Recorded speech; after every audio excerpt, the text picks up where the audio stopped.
할머니, 지금 타고 계신 차에서 내리세요. 평범한 고속도로 휴게소였습니다. 화장실에서 나오는데 낯선 여자가 제 손에 쪽지를 쥐어주었어요.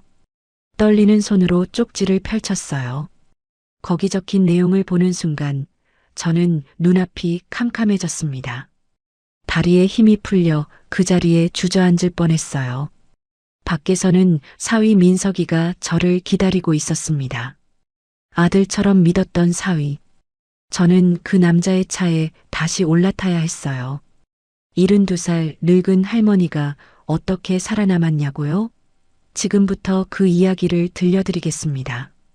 사연 시작 전 구독과 좋아요를 눌러주시면 그곳에 축복이 가득하시기를 바라겠습니다. 안녕하세요. 제 이름은 김옥자, 올해 72살입니다. 서울 변두리 재래시장에서 30년 넘게 반찬 가게를 운영했어요. 새벽 4시에 일어나 생선을 다듬고 나물을 무치고 젓갈을 담그며 살았습니다. 그렇게 억척스럽게 번 돈으로 작은 상가 건물 하나를 장만했죠. 남편은 15년 전에 먼저 세상을 떠났고 외동딸 소영이 하나만 바라보며 살았습니다. 그런데 6개월 전 그 하나뿐인 딸마저 교통사고로 잃었어요. 이제 저한테 남은 건 텅 빈 집과 주인 잃은 건물뿐입니다. 1월의 혹한기였습니다. 보일러를 켜지 않은 방 안에서 입김이 하얗게 피어올랐어요. 창문 틈새로 스며드는 칼바람이 온 집안을 꽁꽁 얼려버린 것 같았습니다. 하지만 저는 그 추위가 느껴지지 않았어요. 6개월 전부터 제 몸과 마음은 이미 얼어붙어 있었으니까요. 가스비가 아까워서가 아니었습니다. 그냥 따뜻해질 이유가 없었던 거예요. 딸 소영이가 쓰던 방 문을 열고 들어갔습니다. 낡은 자개 경대가 창가에 그대로 놓여 있었어요. 제가 시집 올 때 친정 어머니한테 물려받은 건데 소영이가 어릴 적부터 그걸 참 좋아했습니다. 경대 앞에 앉아 화장하던 딸의 뒷모습이 눈앞에 아른거렸어요. 엄마 나 이 립스틱 발라도 돼요? 하고 묻던 16살 소영이의 목소리가 귓가에 맴돌았습니다. 저는 경대 서랍을 열어 딸이 쓰던 손거울을 꺼냈어요. 거울을 코끝에 가져다 대고 깊이 숨을 들이마셨습니다. 혹시라도 딸의 냄새가 남아있을까 싶어서요. 하지만 돌아오는 건 차가운 겨울 공기뿐이었습니다. 딸의 흔적은 점점 희미해지고 있었어요. 그 순간 6개월 전의 기억이 머릿속을 파고들었습니다. 경찰서에서 걸려온 전화, 허겁지겁 달려간 병원 영안실의 하얀 형광등. 경찰이 보여준 사고 현장 사진에는 찌그러진 차체와 피 묻은 핸들이 찍혀 있었어요. 장례식장에서 딸의 차가운 볼을 쓰다듬으며 중얼거렸던 말이 떠올랐습니다. 내가 그날 아침에 차를 못 가지고 나가게 했어야 했는데 왜 그냥 보냈을까? 그 죄책감은 6개월이 지난 지금도 가슴 한가운데 녹슨 못처럼 박혀 있었습니다. 밥을 먹을 때도 잠을 청할 때도 그 못이 찔러대는 것 같았어요. 저는 손거울을 내려놓고 제 손등을 내려다보았습니다. 30년 넘게 시장통에서 생선을 다듬고 반찬을 만들어 팔았던 손이었어요. 손등은 갈라지고 거칠어져서 마치 가뭄에 쩍쩍 갈라진 논바닥 같았습니다. 손가락 마디마디에는 칼에 베인 상처 자국이 선명했죠. 이 손으로 딸을 키웠고 이 손으로 상가 건물 하나를 장만했는데 이제 와서 이 손에 남은 게 뭐가 있는지 모르겠더군요. 그때 초인종이 울렸습니다. 벨소리에 몸을 일으켜 현관으로 나갔습니다. 문을 여니 사위 민석이가 환한 미소를 지으며 서 있었습니다. 검은색 캐시미어 코트를 걸치고 한 손에는 커다란 선물 박스를 들고 있었어요. 반짝반짝 윤이 나는 구두와 잘 빗어넘긴 머리카락이 눈에 들어왔습니다. 제가 입고 있던 올이 풀린 낡은 누비 조끼와는 천지 차이였죠. 장모님, 식사는 하셨어요? 얼굴이 반쪽이 되셨네요. 민석이가 걱정스러운 눈빛으로 저를 바라보았습니다. 저는 아무 말 없이 고개만 저었어요. 밥맛이 없어서 며칠째 미음만 쑤어 먹고 있었거든요. 민석이가 안으로 들어오며 신발을 가지런히 벗어놓았습니다. 그 모습이 참 반듯했어요. 민석이가 가져온 선물 박스를 열자 최고급 한우 선물 세트가 들어 있었습니다. 마블링이 촘촘하게 박힌 꽃등심이 진공 포장되어 가지런히 놓여 있었어요. 게다가 관절에 좋다는 수입 영양제까지 따로 챙겨왔더군요. 저는 고마우면서도 미안한 마음이 동시에 들었습니다. 딸을 잃은 건 저만이 아니었으니까요. 아내를 잃은 사위도 힘들 텐데 이렇게까지 장모를 챙겨주다니. 민석이가 거실 탁자 위에 놓인 제 약통을 집어들었습니다.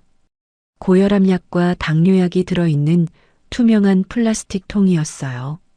민석이가 약통 뚜껑을 열어 안을 확인하더니 고개를 갸웃거렸습니다. 어머님, 지난번에도 약 드시는 거 깜빡하셨죠? 여기 약이 그대로네요. 저는 머쓱하게 헛웃음을 흘렸습니다. 사실 요즘 들어 뭔가를 자주 잊어버리긴 했어요. 가스 불을 끄지 않고 시장에 나간 적도 있었고, 지갑을 냉장고 안에 넣어두고 한참을 찾아 헤맨 적도 있었죠. 요즘 건망증이 부쩍 심해지신 것 같아서 걱정이에요. 혹시 모르니까 병원에서 검사 한번 받아보시는 게 어떨까요? 민석이의 말에 저는 손사래를 쳤습니다. 나이 들면 다 그런 거라고, 별것 아니라고 대꾸했죠. 하지만 마음 한구석에서는 불안한 기운이 스멀스멀 올라왔습니다. 설마 내가 치매에 걸린 건 아니겠지. 그런 생각이 머리를 스쳤어요. 민석이가 가방에서 알록달록한 팜플렛 하나를 꺼내 탁자 위에 펼쳤습니다. 강원도 설악산 근처에 새로 생겼다는 온천 리조트 광고였어요.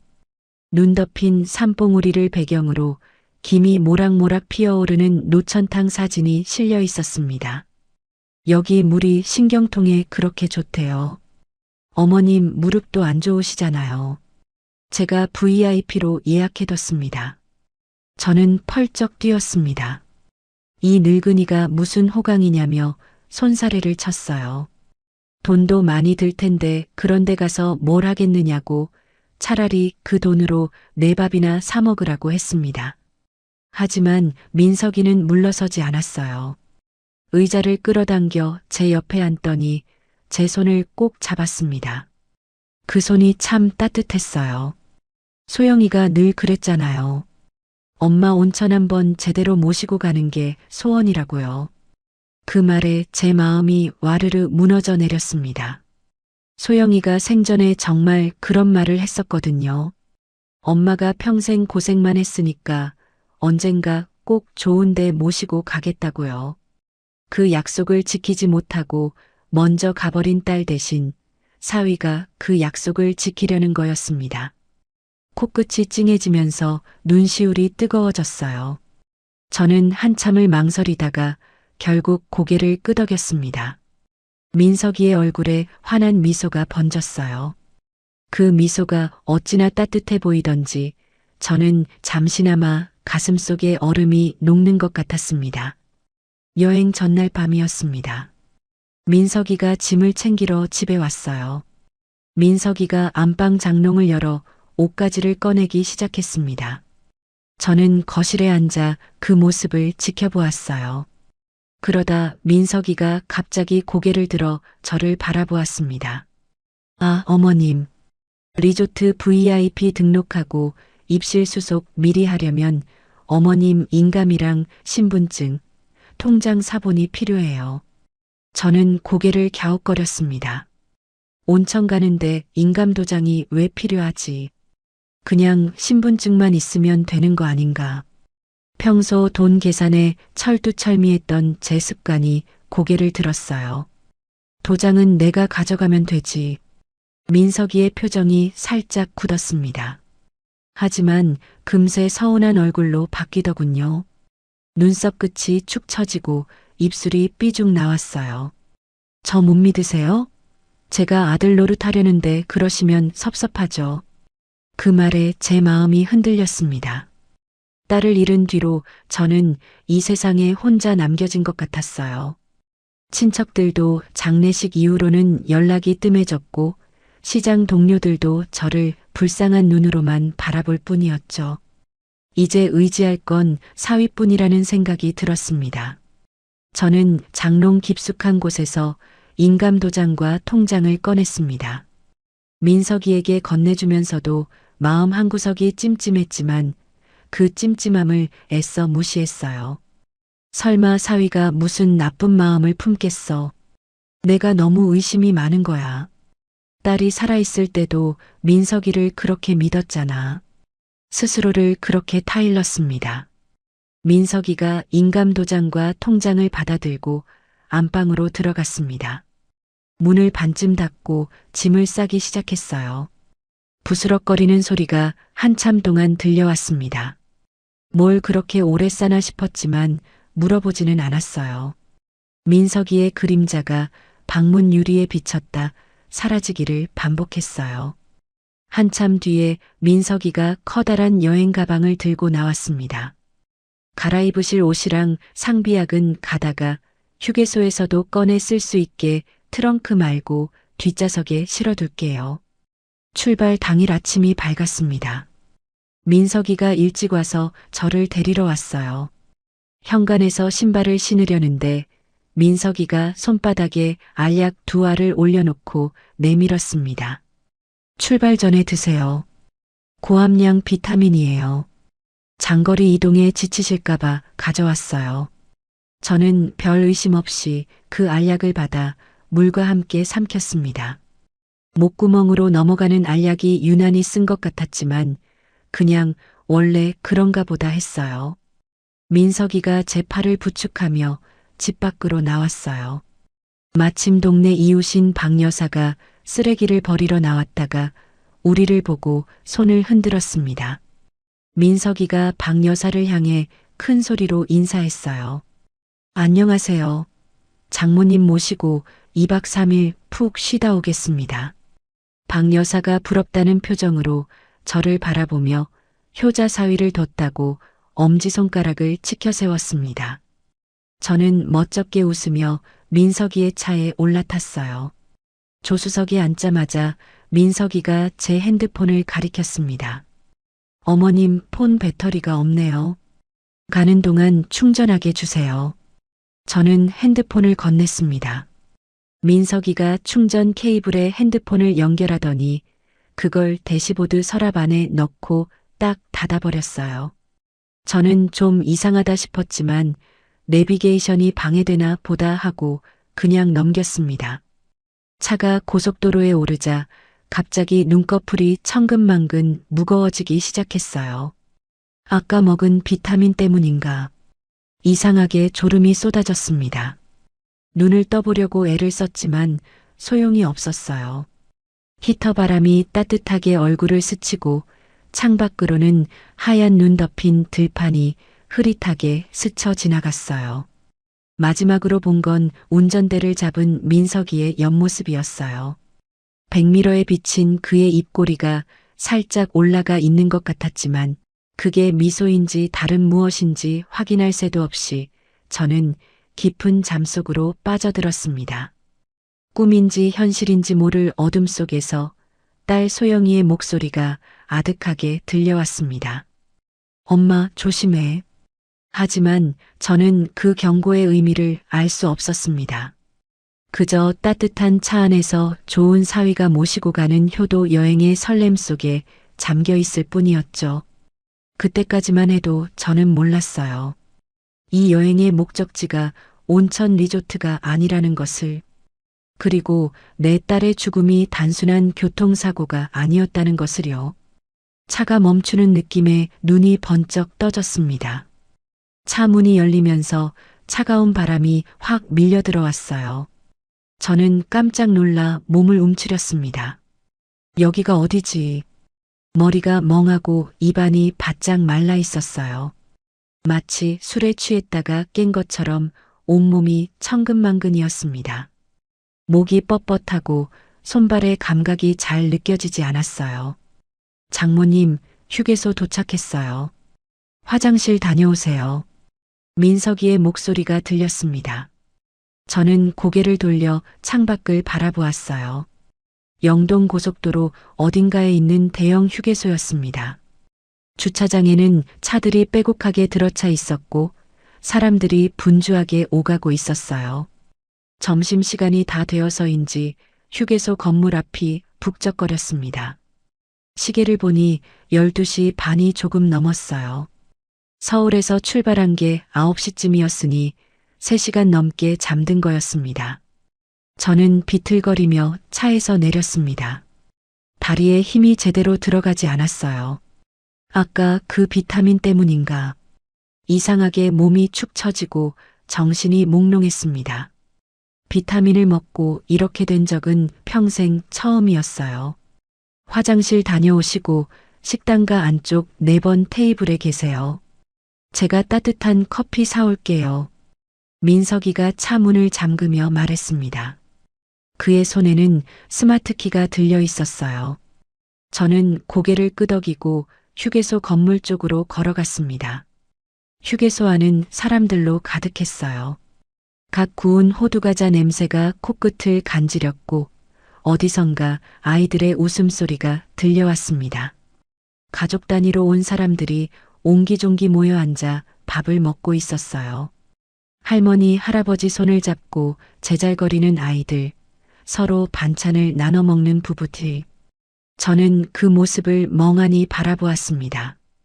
6개월 전까지만 해도 나한테도 가족이 있었는데, 딸이랑 사위랑 셋이서 이렇게 여행을 다녔었는데, 명절 때마다 손잡고 다니던 그 시절이 꿈처럼 아득했어요. 이제는 혼자가 되어버렸구나. 그런 생각에 가슴이 쓰렸습니다. 화장실을 다녀온 뒤 식당가 구석에 있는 4번 테이블을 찾아 앉았습니다.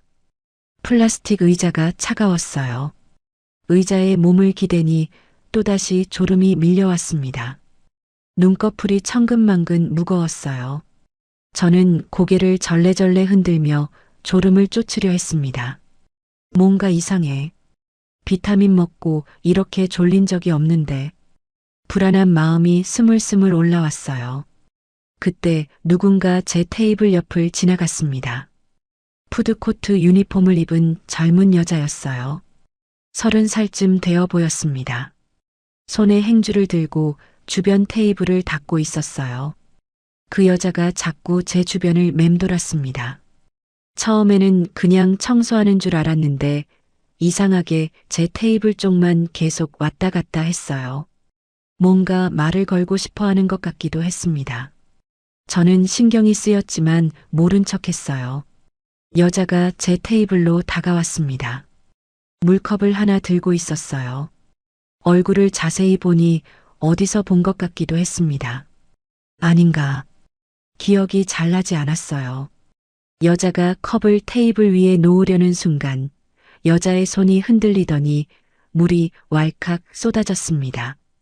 아이고, 이런.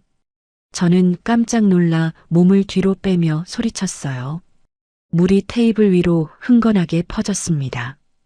치마 끝자락이 젖었어요. 저는 허둥지둥 휴지를 찾았습니다. 그 순간 여자가 제 손을 덥석 잡았습니다. 차갑고 축축한 손이었어요.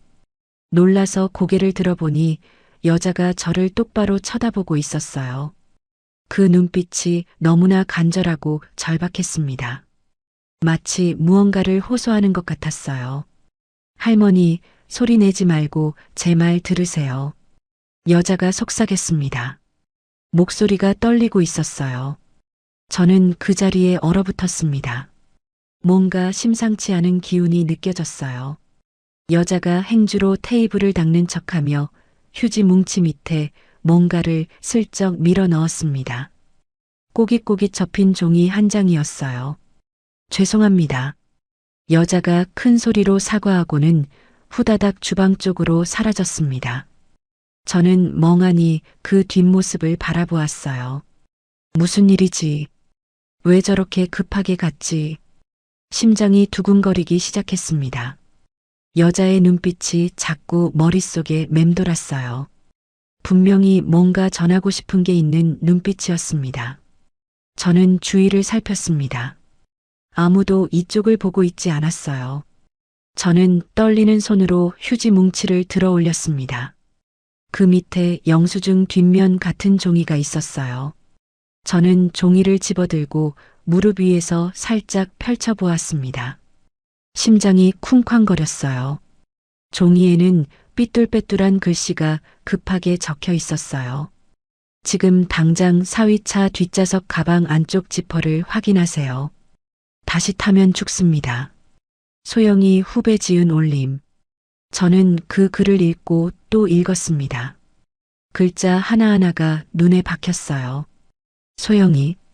그 두 글자가 심장을 찔렀습니다. 내 딸 이름을 어떻게 알지? 후배라고. 소영이 후배가 왜 여기 휴게소에 있는 거야? 손이 벌벌 떨리기 시작했어요. 다시 타면 죽습니다. 이게 무슨 소리야? 머릿속이 하얘졌습니다. 장난인가? 아니면 사기인가? 하지만 딸 이름을 정확히 알고 있었어요. 무작정 무시할 수가 없었습니다. 고개를 들어 통유리창 너머를 바라보았습니다.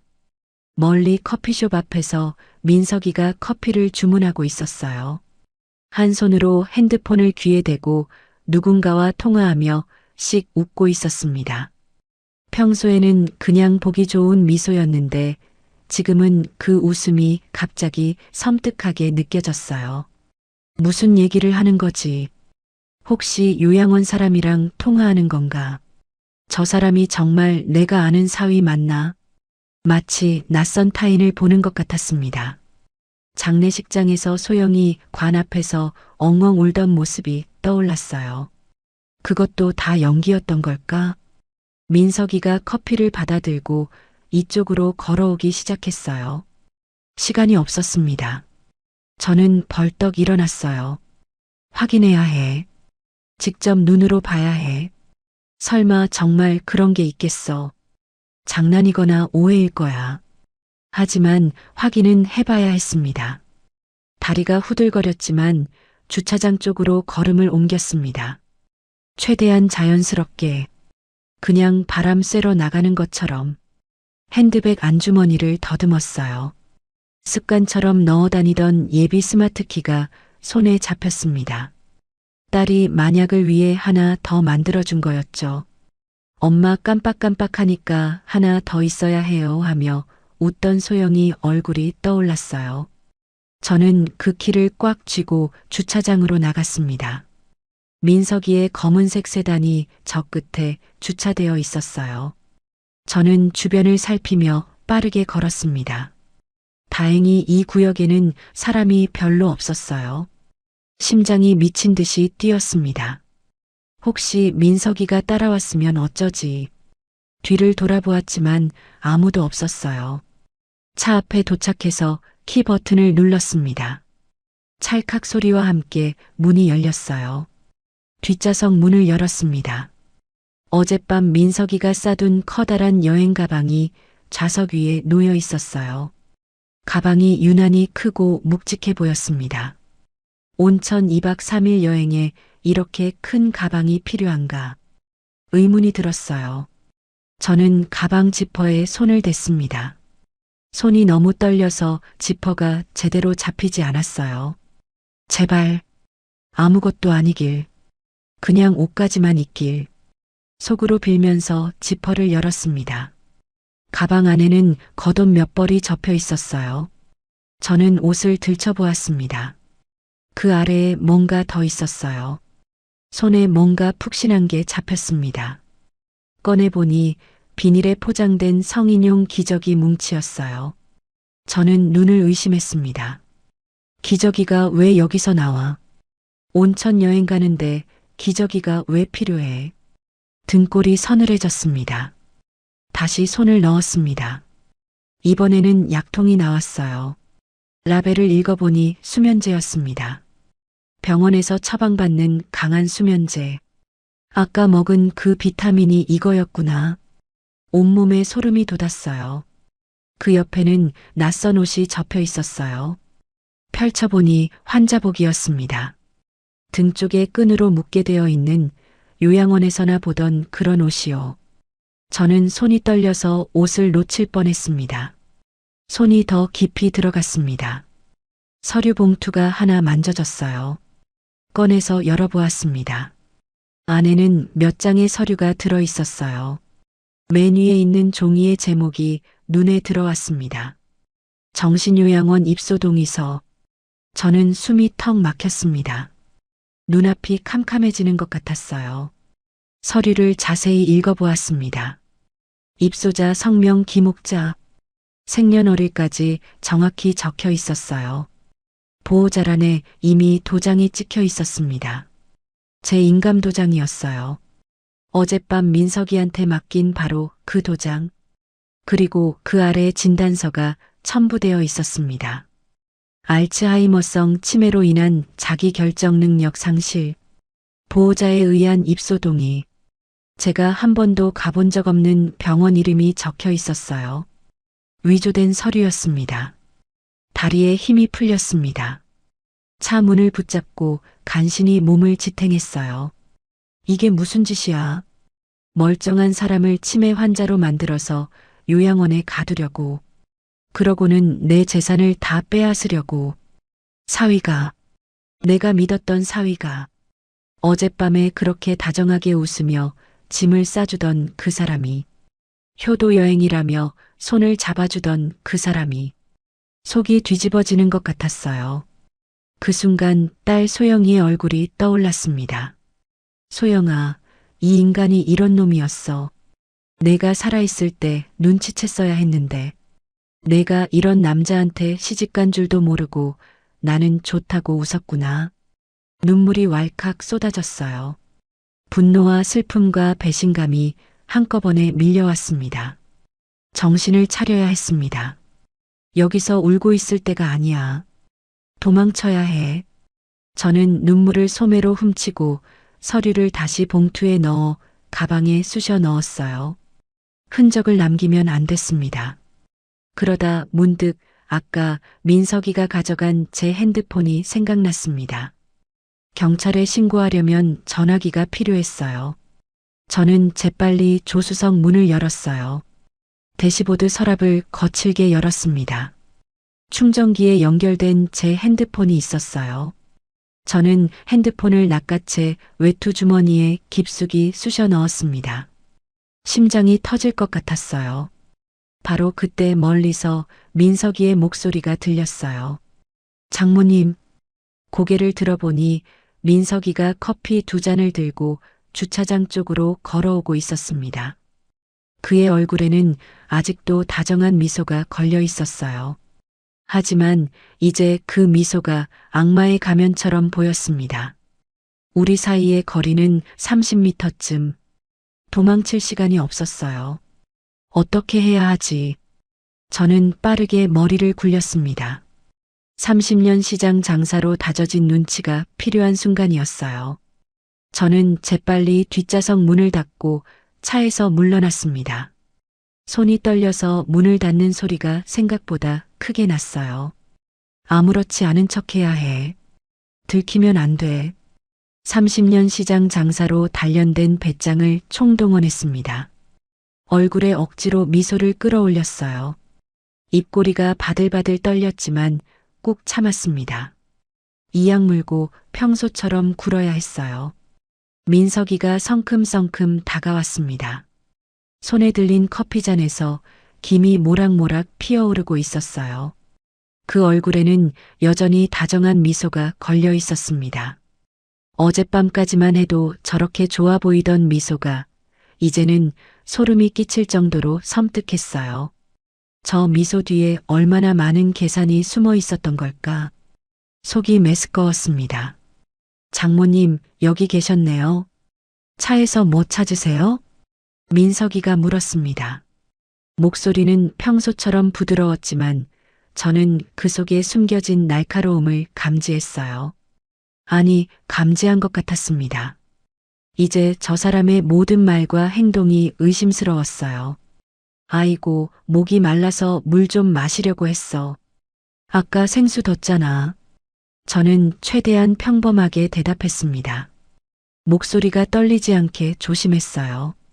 시장에서 손님한테 바가지 씌우는 상인들 상대하며 익힌 포커페이스였죠. 민석이의 눈이 잠깐 좁아지는 것 같았지만 곧 평소 표정으로 돌아왔습니다. 아, 물이요. 제가 가져다 드릴게요. 민석이가 조수석 문을 열었습니다.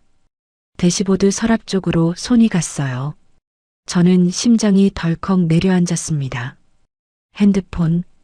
제가 핸드폰을 빼간 걸 알면 어떡하지. 식은땀이 등줄기를 타고 흘러내렸어요. 손바닥도 축축하게 젖었습니다. 제발 열지 마. 속으로 빌었어요. 하지만 민석이는 서랍을 열지 않고 뒷좌석 바닥에 있던 생수병을 집어들었습니다. 저는 속으로 안도의 한숨을 내쉬었어요. 아직 들키지 않았어. 하지만 언제까지 속일 수 있을지 몰랐습니다.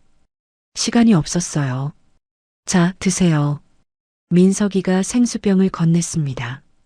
저는 뚜껑을 열고 한 모금 마셨어요. 물이 목구멍으로 넘어가는데 마치 모래를 삼키는 것 같았습니다. 속이 뒤틀렸어요. 커피 드시면서 좀 쉬세요. 여기서 1시간만 더 가면 리조트예요. 민석이가 말했습니다. 리조트. 저는 속으로 비웃었어요. 리조트가 아니라 정신요양원이겠지. 나를 거기 가둬놓고 재산을 다 빼먹으려고. 상가 건물이랑 집까지 전부. 어쩌면 이미 서류 준비를 다 해놨을지도 몰라요. 구역질이 날 것 같았지만 꾹 참았습니다. 지금 들키면 끝이야. 저는 애써 미소를 지었어요. 그래, 빨리 가서 따뜻한 온천물에 들어가고 싶다. 거짓말이 술술 나왔습니다. 저도 몰랐던 연기력이었어요. 저는 커피를 받아들고 휴게소 건물 쪽으로 걸었어요. 다리가 후들거렸지만 티 내지 않으려고 애썼습니다. 민석이가 옆에서 팔을 잡으려 했어요. 괜찮아. 혼자 걸을 수 있어. 저는 슬쩍 몸을 피하며 말했습니다. 저 손에 잡히면 안 될 것 같았어요. 민석이의 눈썹이 살짝 찌푸려졌지만 곧 다시 미소를 지었습니다. 휴게소 안으로 들어갔습니다. 아까 앉았던 테이블로 향했어요. 민석이가 의자를 빼주며 앉으라고 했습니다. 저는 자리에 앉았어요. 머릿속이 빠르게 돌아갔습니다. 어떻게 해야 하지? 도망쳐야 해. 하지만 어떻게? 화장실에 가면 시간을 벌 수 있어. 저는 커피잔을 내려놓으며 말했습니다. 나 화장실 좀 다녀올게. 아까 물을 많이 마셨더니 제가 모셔다 드릴까요? 민석이가 일어서려 했어요. 저는 손사래를 쳤습니다. 됐어. 화장실까지 따라오게. 여기서 커피나 마시고 있어. 저는 일어나 화장실 쪽으로 걸었습니다. 등 뒤로 민석이의 시선이 느껴졌어요. 마치 뒷목에 얼음을 대고 있는 것 같았습니다. 하지만 돌아보지 않았어요. 평범하게, 아무렇지도 않게, 그냥 화장실 가는 것처럼 화장실 안으로 들어갔습니다. 문이 닫히자마자 후들거리던 다리가 풀렸어요. 세면대를 붙잡고 간신히 몸을 지탱했습니다. 거울에 비친 제 얼굴이 창백했어요. 눈가에 핏줄이 서 있었고 입술은 바짝 말라 있었습니다. 마치 귀신 같았어요. 30년 넘게 새벽 시장에서 일해도 이렇게 지친 적은 없었습니다. 정신 차려. 여기서 무너지면 안 돼. 소영아, 엄마 좀 도와줘. 저는 딸에게 속으로 빌었습니다. 그러고는 외투 주머니에서 핸드폰을 꺼냈어요. 화면을 켜니 배터리가 45% 남아 있었습니다. 다행이었어요. 저는 떨리는 손가락으로 경찰 신고 전화번호를 눌렀습니다. 그런데 전화가 연결되지 않았습니다. 화면을 보니 신호가 잡히지 않았어요. 휴게소 화장실이라 그런지 통화가 안 됐습니다. 저는 속이 타들어갔어요. 어떡하지? 어떡하지? 그때 문이 벌컥 열렸습니다. 저는 화들짝 놀라 핸드폰을 등 뒤로 숨겼어요. 다행히 다른 손님이었습니다. 50대쯤 되어 보이는 아주머니가 들어와 칸으로 들어갔어요. 저는 핸드폰을 다시 주머니에 넣었습니다. 밖으로 나가면 신호가 잡힐 거야. 하지만 민석이가 있잖아. 어떻게 따돌리지? 머리가 복잡했어요. 화장실 창문이 눈에 들어왔습니다. 높이가 낮아서 올라갈 수 있을 것 같았어요. 하지만 밖이 어딘지 몰랐습니다. 위험할 수 있었어요. 저는 망설였습니다. 그때 아까 들어온 아주머니가 칸에서 나왔습니다. 세면대에서 손을 씻으며 저를 힐끗 쳐다보았어요. 아이고, 어머님. 안색이 안 좋아 보이세요. 괜찮으세요? 아주머니가 걱정스러운 눈으로 물었습니다. 저는 순간적으로 결심했어요. 이 사람한테 도움을 요청해야겠다. 저기요, 죄송한데 부탁 좀 드려도 될까요? 저는 목소리를 낮추며 말했습니다. 간절함이 묻어났는지 아주머니가 고개를 갸웃거리며 다가왔어요. 뭔데요? 저 밖에 있는 남자한테 전해주세요. 배가 너무 아파서 한참 있어야 할 것 같다고요. 먼저 차에 가서 기다리라고요. 저는 간절한 눈으로 아주머니를 바라보았습니다. 두 손을 모으고 빌다시피 했어요. 아주머니가 잠시 의아한 표정을 짓더니 고개를 끄덕였습니다. 알았어요. 근데 어머님 진짜 배탈 난 거예요? 약 드릴까요? 제가 가방에 정로환 있거든요. 아니에요, 괜찮아요. 그냥 전에만 주세요. 제발이요. 저는 애원하듯 말했습니다. 목소리가 갈라졌어요. 아주머니가 뭔가 이상한 눈치를 챈 것 같았지만 더 묻지 않고 화장실을 나갔습니다. 고마운 사람이었어요. 저는 숨을 죽이고 기다렸습니다. 1분, 2분, 시간이 영원처럼 느껴졌어요. 심장 뛰는 소리가 귀에 울렸습니다. 그러다 화장실 문이 다시 열렸어요. 아주머니였습니다. 전해줬어요. 근데 그 남자분 표정이 좀 이상하던데. 어머님 혹시 무슨 일 있으세요? 저는 고맙다고 연신 고개를 숙였습니다. 아주머니가 걱정스러운 얼굴로 화장실을 나갔어요. 이제야. 저는 핸드폰을 꺼내 휴게소 비상구 방향으로 달렸습니다. 화장실 반대편에 비상 출입구가 있었어요.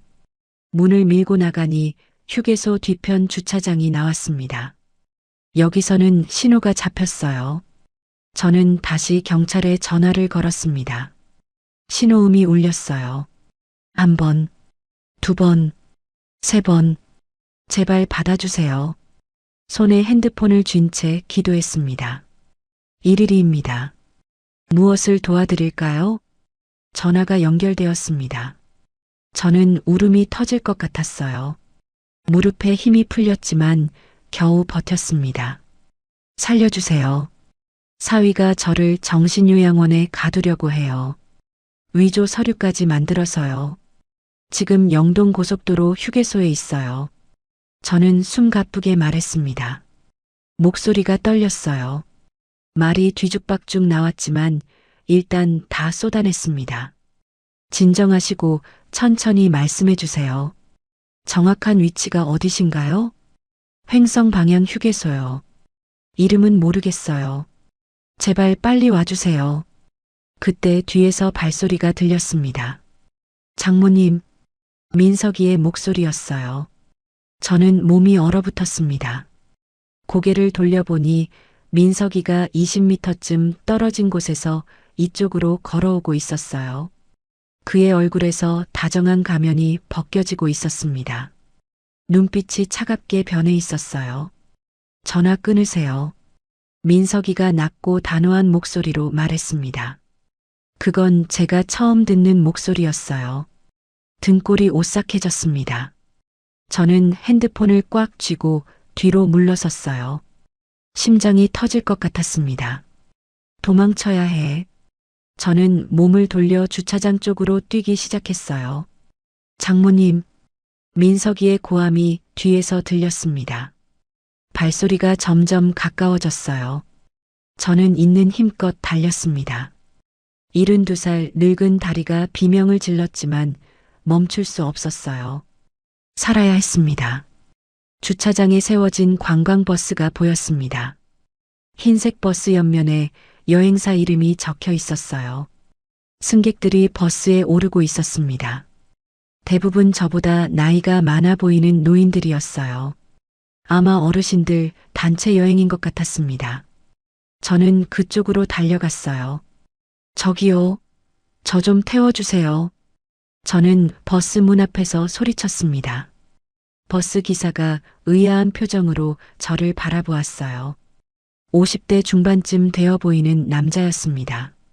저는 숨을 헐떡이며 매달렸어요. 제발이요. 살려주세요. 저 사람이 저를 잡으러 와요. 정신요양원에 가두려고요. 기사가 뒤를 돌아보았습니다. 민석이가 달려오고 있었어요. 얼굴이 불그락푸르락 일그러져 있었습니다. 기사의 표정이 굳어졌어요. 어머님, 빨리 타세요. 기사가 문을 열어주었습니다. 저는 버스에 올라탔어요. 기사가 재빨리 문을 닫았습니다. 민석이가 버스 앞에 도착해 유리창을 두드렸어요. 문 열어요.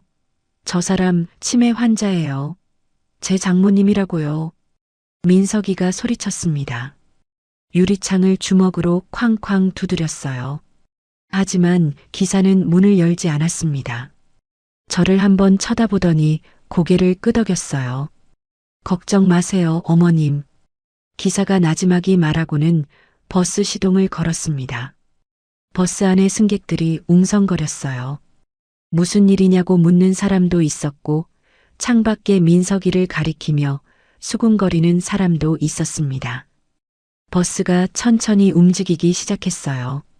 창밖으로 민석이의 일그러진 얼굴이 보였습니다. 분노로 가득 찬 그 눈빛, 이를 악물고 버스를 노려보는 그 표정, 오래도록 머릿속에 남았어요. 저건 사위가 아니었습니다. 처음부터 사위였던 적이 없었어요. 악마였습니다. 저는 빈 좌석에 털썩 주저앉았어요. 온몸에 힘이 빠졌습니다. 하지만 끝난 게 아니었어요. 이제 겨우 시작이었습니다. 버스는 30분쯤 달려 원주 시외 버스터미널에 도착했습니다. 저는 기사에게 연신 고개를 숙이며 감사 인사를 했어요. 기사가 제 손을 꼭 잡으며 말했습니다. 어머님, 경찰서 꼭 가세요. 조심하시고요. 저는 눈시울이 뜨거워졌어요. 모르는 사람인데 이렇게 도와주다니. 세상에 좋은 사람도 있구나. 사위한테 배신당한 뒤라 더 고맙게 느껴졌습니다. 버스에서 내리면서 승객들이 걱정스러운 눈으로 저를 바라보았어요. 할머니 한 분이 10,000원짜리 지폐 2장을 제 손에 쥐어주었습니다. 택시비 하세요. 어서 안전한 데로 가요. 저는 사양하려 했지만 할머니가 억지로 제 주머니에 넣어주었습니다. 고맙다는 말밖에 할 수 없었어요. 눈물이 핑 돌았습니다. 터미널 밖으로 나오니 낯선 거리가 펼쳐졌습니다. 원주는 처음 와보는 곳이었어요.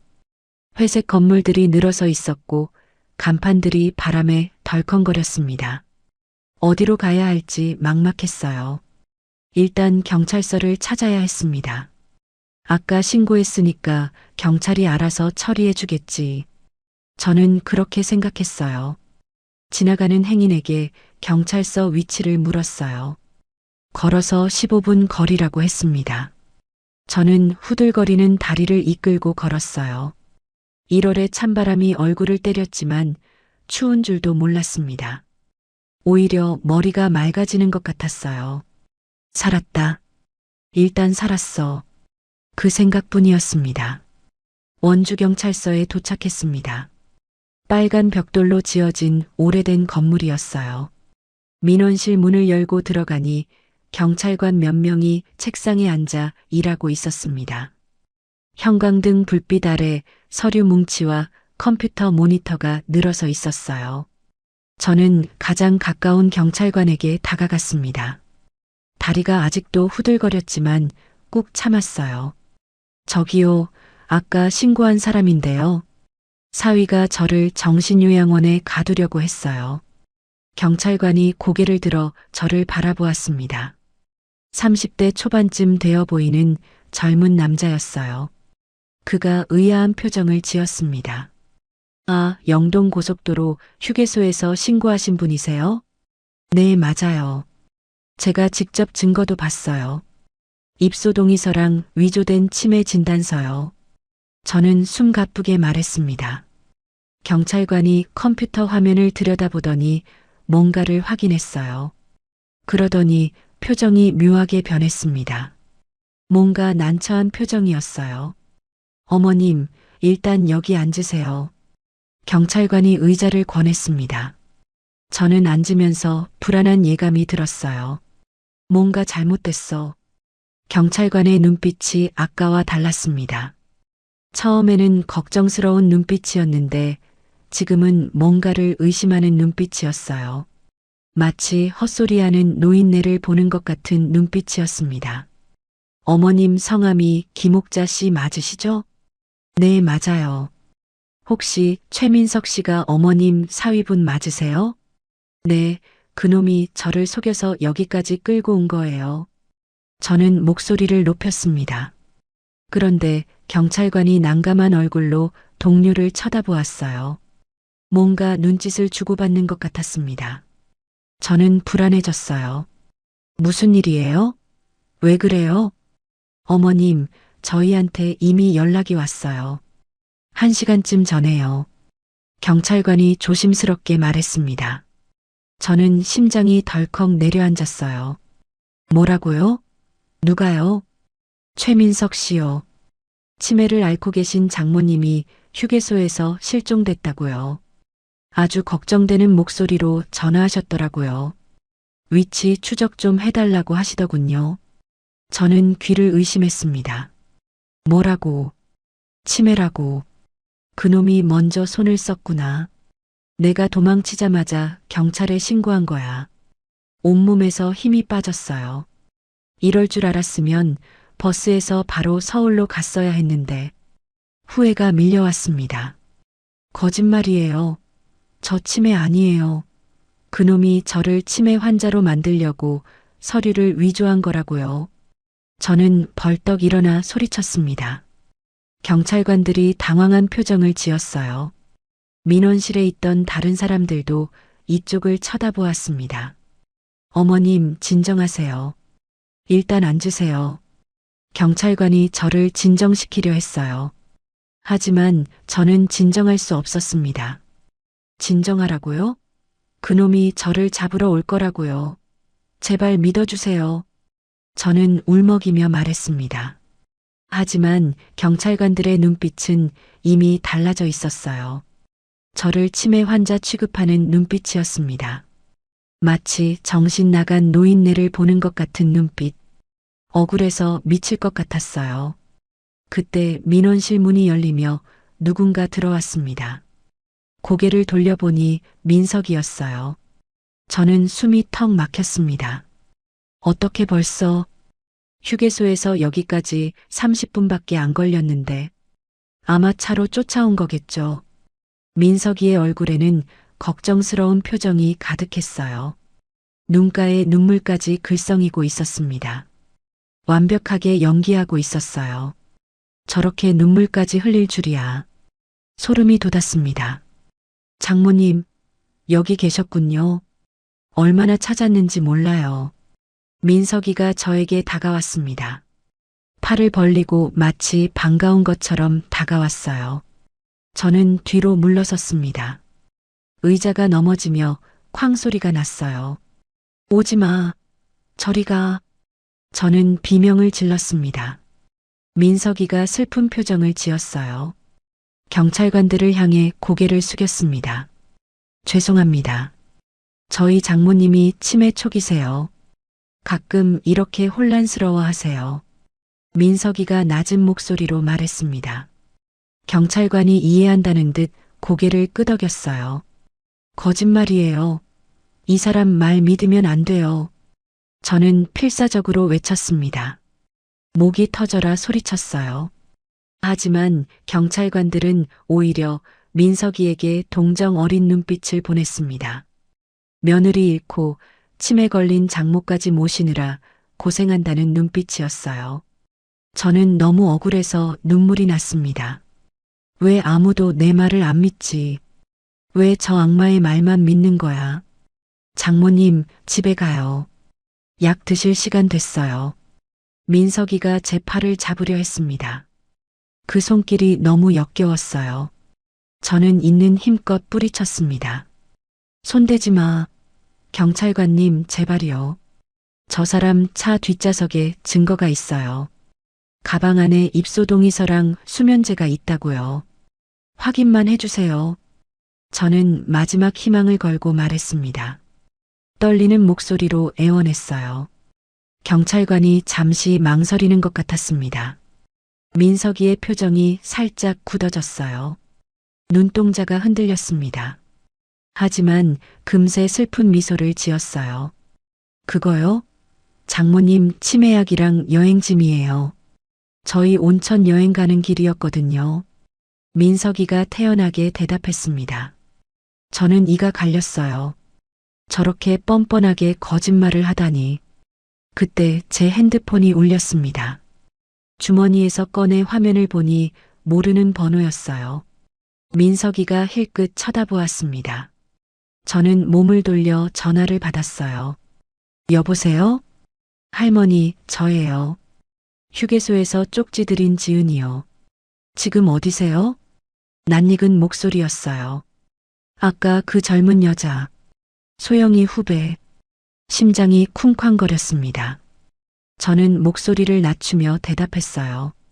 민석이한테 들키면 안 됐습니다. 원주경찰서요. 근데 경찰이 안 믿어요.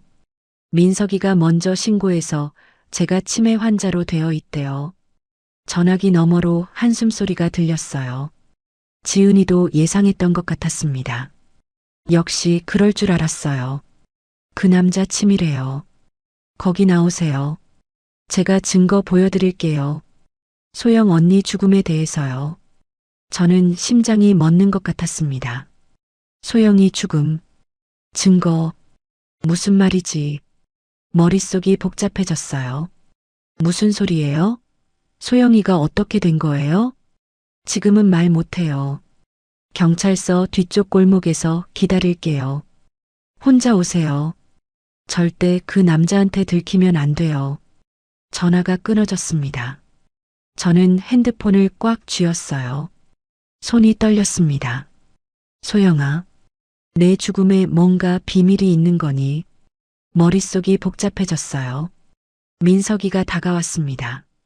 누구한테서 전화 왔어요? 저는 재빨리 핸드폰을 주머니에 넣었어요. 잘못 걸려온 전화야. 민석이의 눈이 가늘어졌습니다. 의심하는 눈빛이었어요.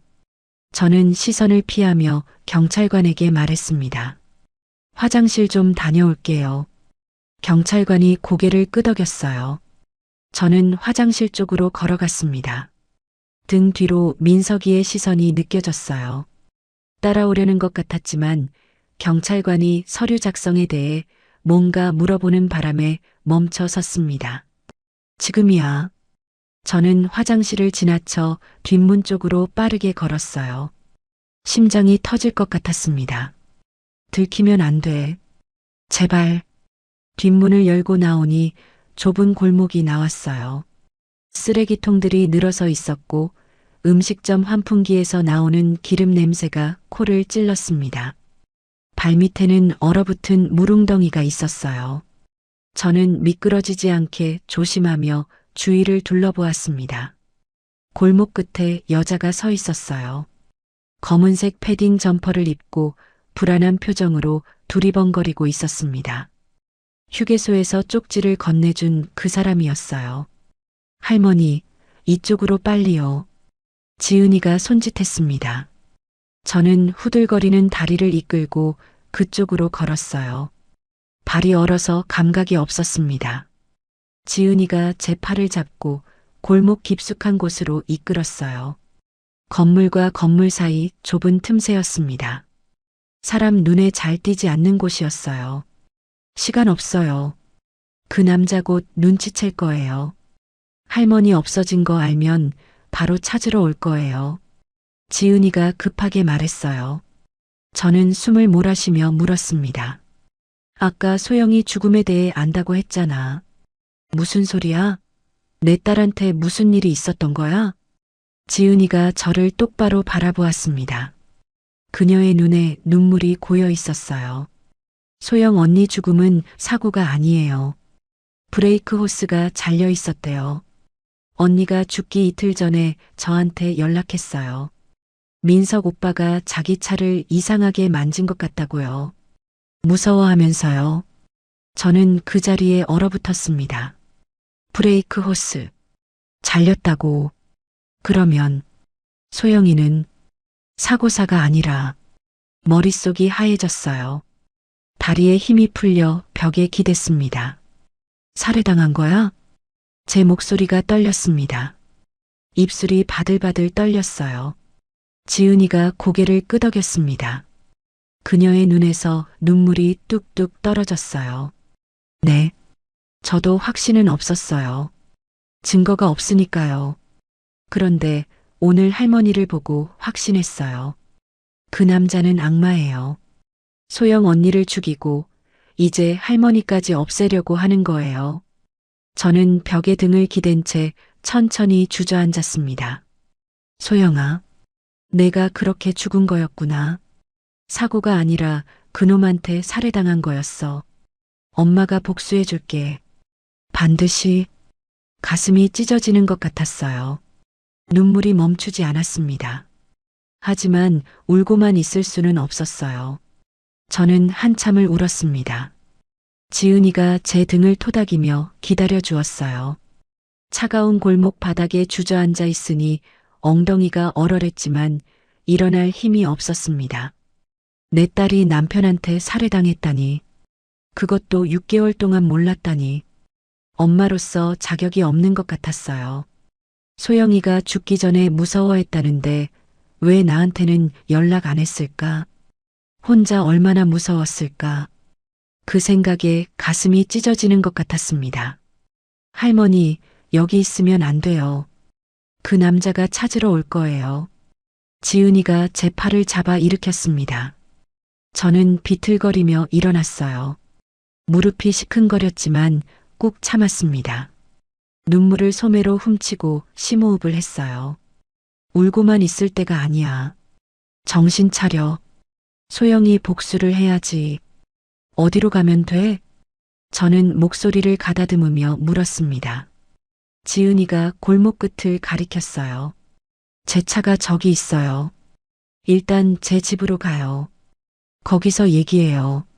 저는 고개를 끄덕이고 지은이를 따라갔습니다. 낡은 경차가 골목 모퉁이에 세워져 있었어요. 지은이가 문을 열어주었습니다. 저는 조수석에 올라탔어요. 차 안이 따뜻했습니다. 히터를 미리 틀어놓은 것 같았어요. 시트에는 담요까지 준비되어 있었습니다. 그 작은 배려에 또 눈물이 났어요. 이렇게 따뜻한 사람도 있는데 어떻게 민석이 같은 악마도 있는 걸까? 세상이 야속했습니다. 차가 출발했습니다. 원주 시내를 빠져나가 외곽 쪽으로 향했어요. 창밖으로 낯선 풍경이 스쳐 지나갔습니다. 논밭 사이로 난 좁은 길이었어요. 겨울 들판이 황량하게 펼쳐져 있었습니다. 저는 지은이의 옆 얼굴을 바라보았어요. 젊고 단정한 얼굴이었습니다. 소영이랑 비슷한 또래 같았어요. 너 어떻게 휴게소에 있었어? 거기서 일하는 거야? 아니요. 휴게소 알바는 오늘 처음이에요. 일부러 들어간 거예요. 지은이가 대답했습니다. 저는 눈을 크게 떴어요. 일부러? 무슨 소리야? 저 그 남자 3개월째 미행하고 있어요. 소영 언니 죽은 뒤부터요. 저는 할 말을 잃었습니다. 3개월이나. 이 젊은 여자가 왜 그런 위험한 짓을 해? 경찰에 신고하면 되잖아. 신고했어요. 근데 증거가 없대요. 브레이크 호스 얘기도 했는데 차는 이미 폐차됐고 정황 증거만으론 수사할 수 없대요. 경찰이 저보고 망상증 아니냐고 하더라고요. 친구 죽어서 충격받아 그런 거 아니냐고요. 지은이의 목소리가 떨렸습니다. 분노와 억울함이 묻어났어요. 저는 가슴이 먹먹해졌습니다. 이 아이도 나처럼 아무도 안 믿어줬구나. 얼마나 외로웠을까. 혼자서 3개월이나 그놈을 쫓아다니면서.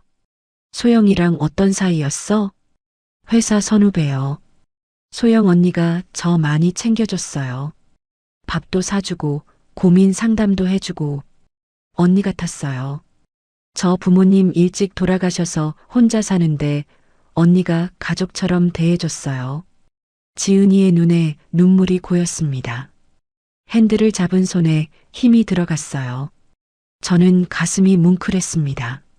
소영이가 이렇게 좋은 후배를 뒀구나. 내가 모르는 딸의 모습이 있었어요. 그래서 복수하려고 3개월이나 쫓아다닌 거야? 젊은 여자가 그 위험한 짓을 혼자서? 복수라기보다는 증거를 찾으려고요. 그 남자가 뭔가 또 나쁜 짓 할 거라고 생각했어요. 그러다 잡히겠지 싶었죠. 지은이가 쓴웃음을 지었습니다. 근데 오늘 드디어 꼬리가 잡혔어요. 그 남자가 정신요양원이랑 통화하는 거 들었거든요. 할머니를 데려간다고요. 날짜까지 정해놨더라고요. 오늘이요. 그래서 급하게 그 휴게소 알바로 들어간 거예요. 하루짜리 단기 알바가 있길래 바로 지원했어요. 쪽지라도 전해드리려고. 저는 믿기지 않았습니다. 이 아이가 나를 위해 그렇게까지 했다니. 휴게소 이름은 어떻게 알았어? 그 남자 내비게이션 검색 기록 해킹했어요. 친구 중에 컴퓨터 잘하는 애가 있거든요. 지은이가 쑥스럽게 웃었습니다. 대단한 아이였어요. 저는 지은이의 손을 꽉 잡았습니다. 고마워. 정말 고마워. 내가 아니었으면 나는 지금쯤 그 요양원에 갇혀 있었을 거야. 저는 진심을 담아 말했습니다. 눈물이 또 흘러내렸어요. 지은이가 고개를 저었습니다. 아직 끝난 게 아니에요. 그 남자 잡아야죠. 30분쯤 달려 작은 빌라 앞에 도착했습니다. 허름한 건물이었어요. 페인트가 벗겨지고 창틀이 녹슬어 있었습니다. 외벽에는 빗물 자국이 검게 얼룩져 있었어요. 계단에는 광고 전단지가 뒹굴고 있었습니다. 지은이가 2층으로 안내했어요. 원룸이었습니다. 10평쯤 되어 보였어요. 좁지만 깔끔하게 정돈되어 있었습니다. 작은 침대와 책상, 옷장이 벽을 따라 놓여 있었어요. 여기 앉으세요. 따뜻한 거 드릴게요. 지은이가 작은 테이블 앞 의자를 권했습니다. 저는 앉으면서 방 안을 둘러보았어요. 벽에 코르크보드가 붙어 있었는데 거기에 사진과 메모지가 빼곡하게 핀으로 고정되어 있었습니다. 저는 자리에서 일어나 보드 앞으로 다가갔어요. 민석이 사진이 여러 장 붙어 있었습니다. 커피숍에서 누군가와 만나는 사진, 은행에 들어가는 사진, 밤에 어두운 골목을 걷는 사진. 3개월 동안 찍은 것 같았어요. 사진 옆에는 날짜와 장소가 적힌 메모지가 붙어 있었습니다. 빨간색 실로 사진과 사진 사이를 연결해 놓기도 했어요. 마치 영화에서 보던 수사보드 같았습니다. 이 젊은 여자가 혼자서 이걸 다 했다니 대단하면서도 안쓰러웠어요. 이게 다 뭐야? 저는 놀라서 물었습니다. 지은이가 제 옆으로 왔어요. 그 남자 행적이에요. 3개월 동안 추적한 거요. 저는 사진들을 하나하나 살펴보았습니다. 그러다 한 사진에서 눈이 멈췄어요. 민석이가 양복 입은 남자와 악수하는 사진이었습니다. 이 사람 누구야? 정신요양원 원장이에요. 강원도 산골에 있는 곳인데 소문이 안 좋아요. 인터넷에도 거의 안 나오고 면회도 잘 안 시켜준대요. 지은이가 설명했습니다. 저는 치가 떨렸어요. 무슨 소문? 거기 들어간 노인들이 얼마 못 가서 죽는데요. 다 자연사로 처리되고요.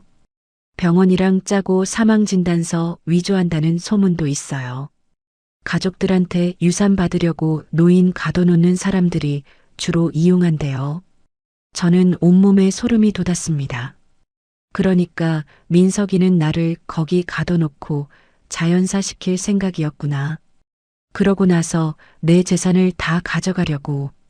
내가 진짜 치매에 걸린 줄 알고 약 먹이고 정신 못 차리게 만들고 결국 죽여버리려고. 다리가 후들거렸어요. 의자에 털썩 주저앉았습니다. 소영이도 그렇게 당했구나. 얼마나 무서웠을까. 죽기 전에 얼마나 무서웠을까. 눈물이 또 흘러내렸어요. 지은이가 보드 밑에 있는 서랍을 열었습니다. 안에서 파일 하나를 꺼냈어요. 이것 보세요. 파일을 펼치니 서류 몇 장이 들어 있었습니다. 부동산 등기부등본, 금융거래 내역서 같은 것들이었어요. 빨간 형광펜으로 중요한 부분이 밑줄 쳐져 있었습니다. 저는 눈을 가늘게 뜨고 읽어보았어요. 노안이 와서 작은 글씨가 잘 안 보였지만 집중했습니다. 이게 뭐야? 그 남자 재정 상태예요. 도박 빚이 3억이에요. 사채업자한테 빌린 거요. 이자만 매달 1,000만 원씩 나가요. 저는 숨이 턱 막혔습니다. 3억? 그래서 내 재산을 노린 거구나. 상가 건물이 얼추 5억은 되니까. 소영 언니 생명보험금도 이미 다 썼어요. 7천만 원이었는데 석 달 만에 다 날렸대요. 도박장에서요. 지은이가 말을 이었습니다. 저는 주먹을 불끈 쥐었어요. 손톱이 손바닥을 파고들었지만 아프지 않았습니다. 분노가 고통을 삼켜버렸어요. 그놈이 소영이를 죽인 건 보험금 때문이었구나. 내 딸을 돈 때문에 죽였어. 그리고 그것도 모자라서 이제 나까지. 눈앞이 벌겋게 물드는 것 같았습니다. 증거가 있으면 경찰에 다시 신고할 수 있지 않아? 저는 물었습니다. 희망을 담아서요. 지은이가 아쉽다는 듯 고개를 저었어요. 이건 동기일 뿐이에요. 살인 증거는 아니죠. 브레이크 호스를 잘랐다는 직접 증거가 필요해요. 아니면 본인이 직접 자백하거나요. 저는 한숨을 내쉬었습니다. 어떻게 해야 하지? 답이 안 보였어요. 그때 지은이가 눈을 빛냈습니다. 뭔가 생각난 것 같았어요. 근데 방법이 있어요. 뭔데? 그 남자 입으로 직접 자백하게 만드는 거예요. 저는 지은이를 뚫어지게 바라보았습니다. 지은이가 설명을 이었어요. 녹음하는 거예요. 그 남자가 할머니한테 진실을 말하게 만들고 그걸 녹음해서 경찰에 제출하는 거죠. 그게 되겠어? 그놈이 바보도 아니고. 저는 고개를 저었습니다. 민석이가 그렇게 쉽게 자백할 것 같지 않았어요. 할머니가 미끼가 되는 거예요. 치매 걸린 척하면서 접근하는 거죠. 그 남자는 할머니가 정신이 온전하다는 걸 모르잖아요. 치매 환자한테는 뭔 말을 해도 괜찮다고 생각할 거예요. 저는 잠시 생각했습니다. 위험한 계획이었어요. 하지만 다른 방법이 없었습니다. 경찰도 안 믿어주고 증거도 없고 내가 직접 나서는 수밖에. 30년 장사 경험이 헛되지 않을 거야. 좋아. 해보자. 저는 결심을 담아 말했습니다. 목소리가 생각보다 단단하게 나왔어요. 지은이의 눈이 커졌습니다. 진짜요? 위험할 수도 있어요. 그 남자 무슨 짓 할지 몰라요. 소영이 복수해야지. 그놈한테 당하고만 있을 수는 없잖아. 저는 단호하게 말했습니다. 30년 동안 시장에서 온갖 진상 손님들 상대하며 살아온 김옥자예요.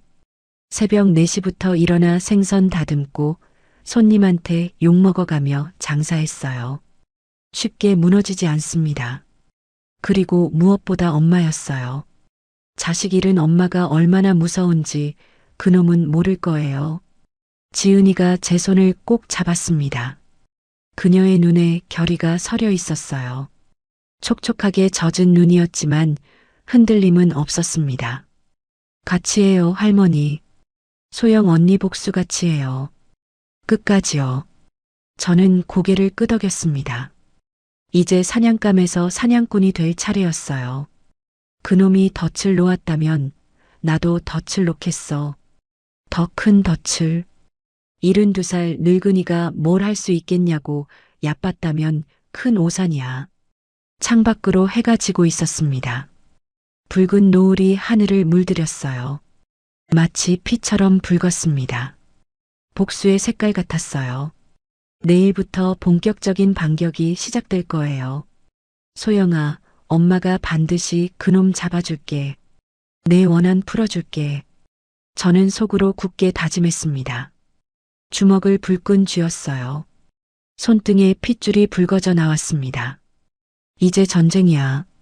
반드시 이길 거야. 두고 봐라. 다음 날 아침이 밝았습니다. 저는 지은이 집 좁은 침대에서 눈을 떴어요. 밤새 뒤척이느라 제대로 자지 못했습니다. 꿈에서 소영이를 봤어요.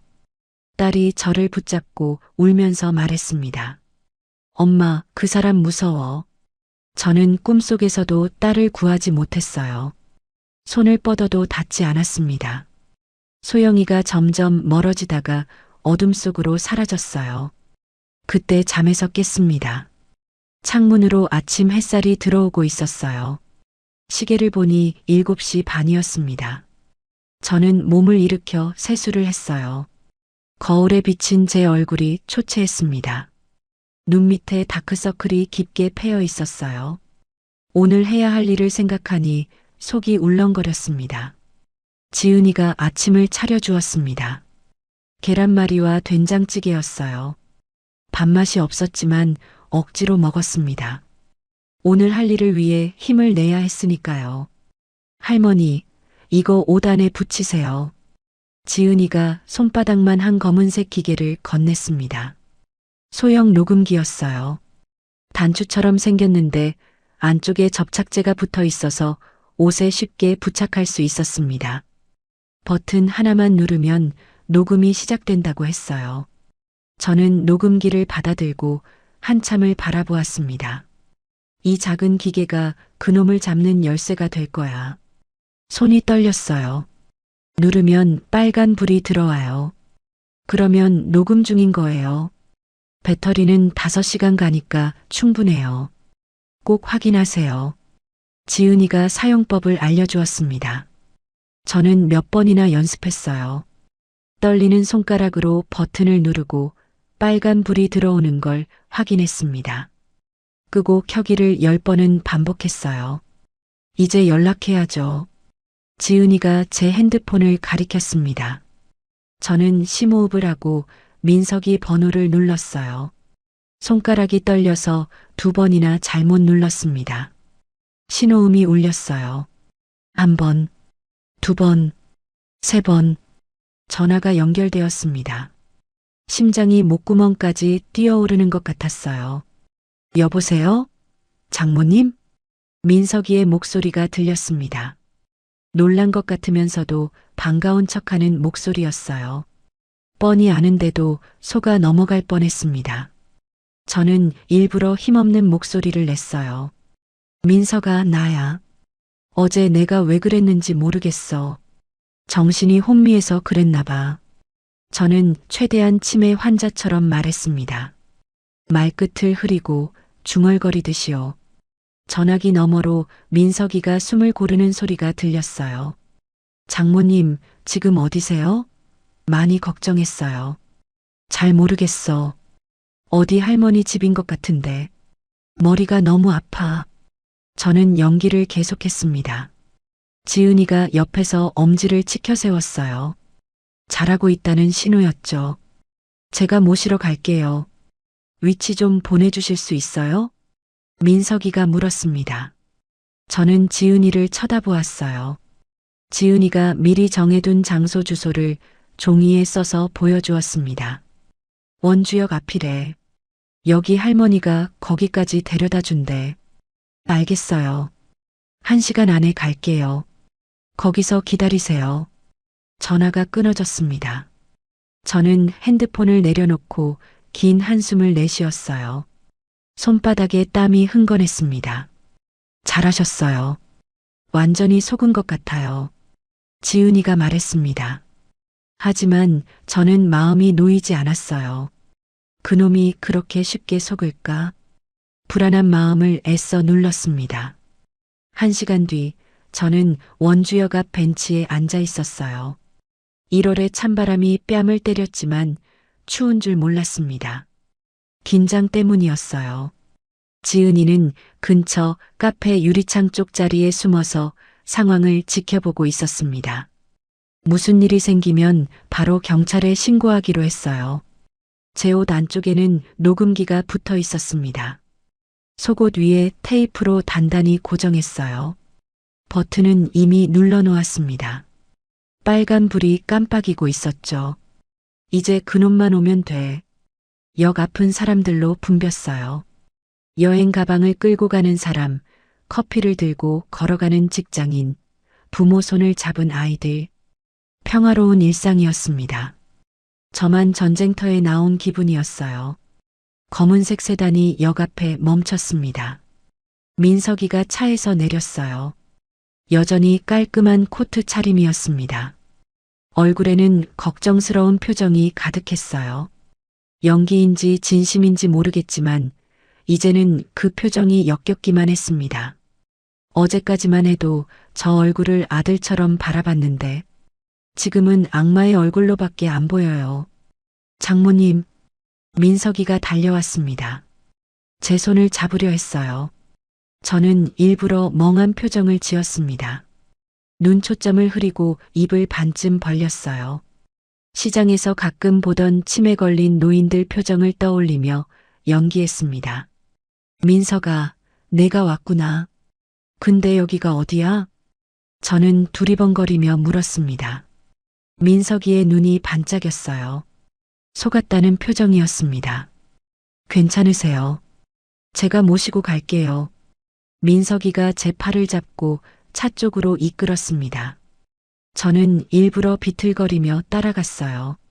차 문이 열리고 조수석에 앉았습니다. 민석이가 운전석에 올라탔어요. 차가 출발했습니다. 저는 창밖을 멍하니 바라보는 척했어요. 하지만 머릿속은 빠르게 돌아가고 있었습니다. 어떻게 자백을 유도하지? 무슨 말을 해야 그놈 입을 열 수 있을까?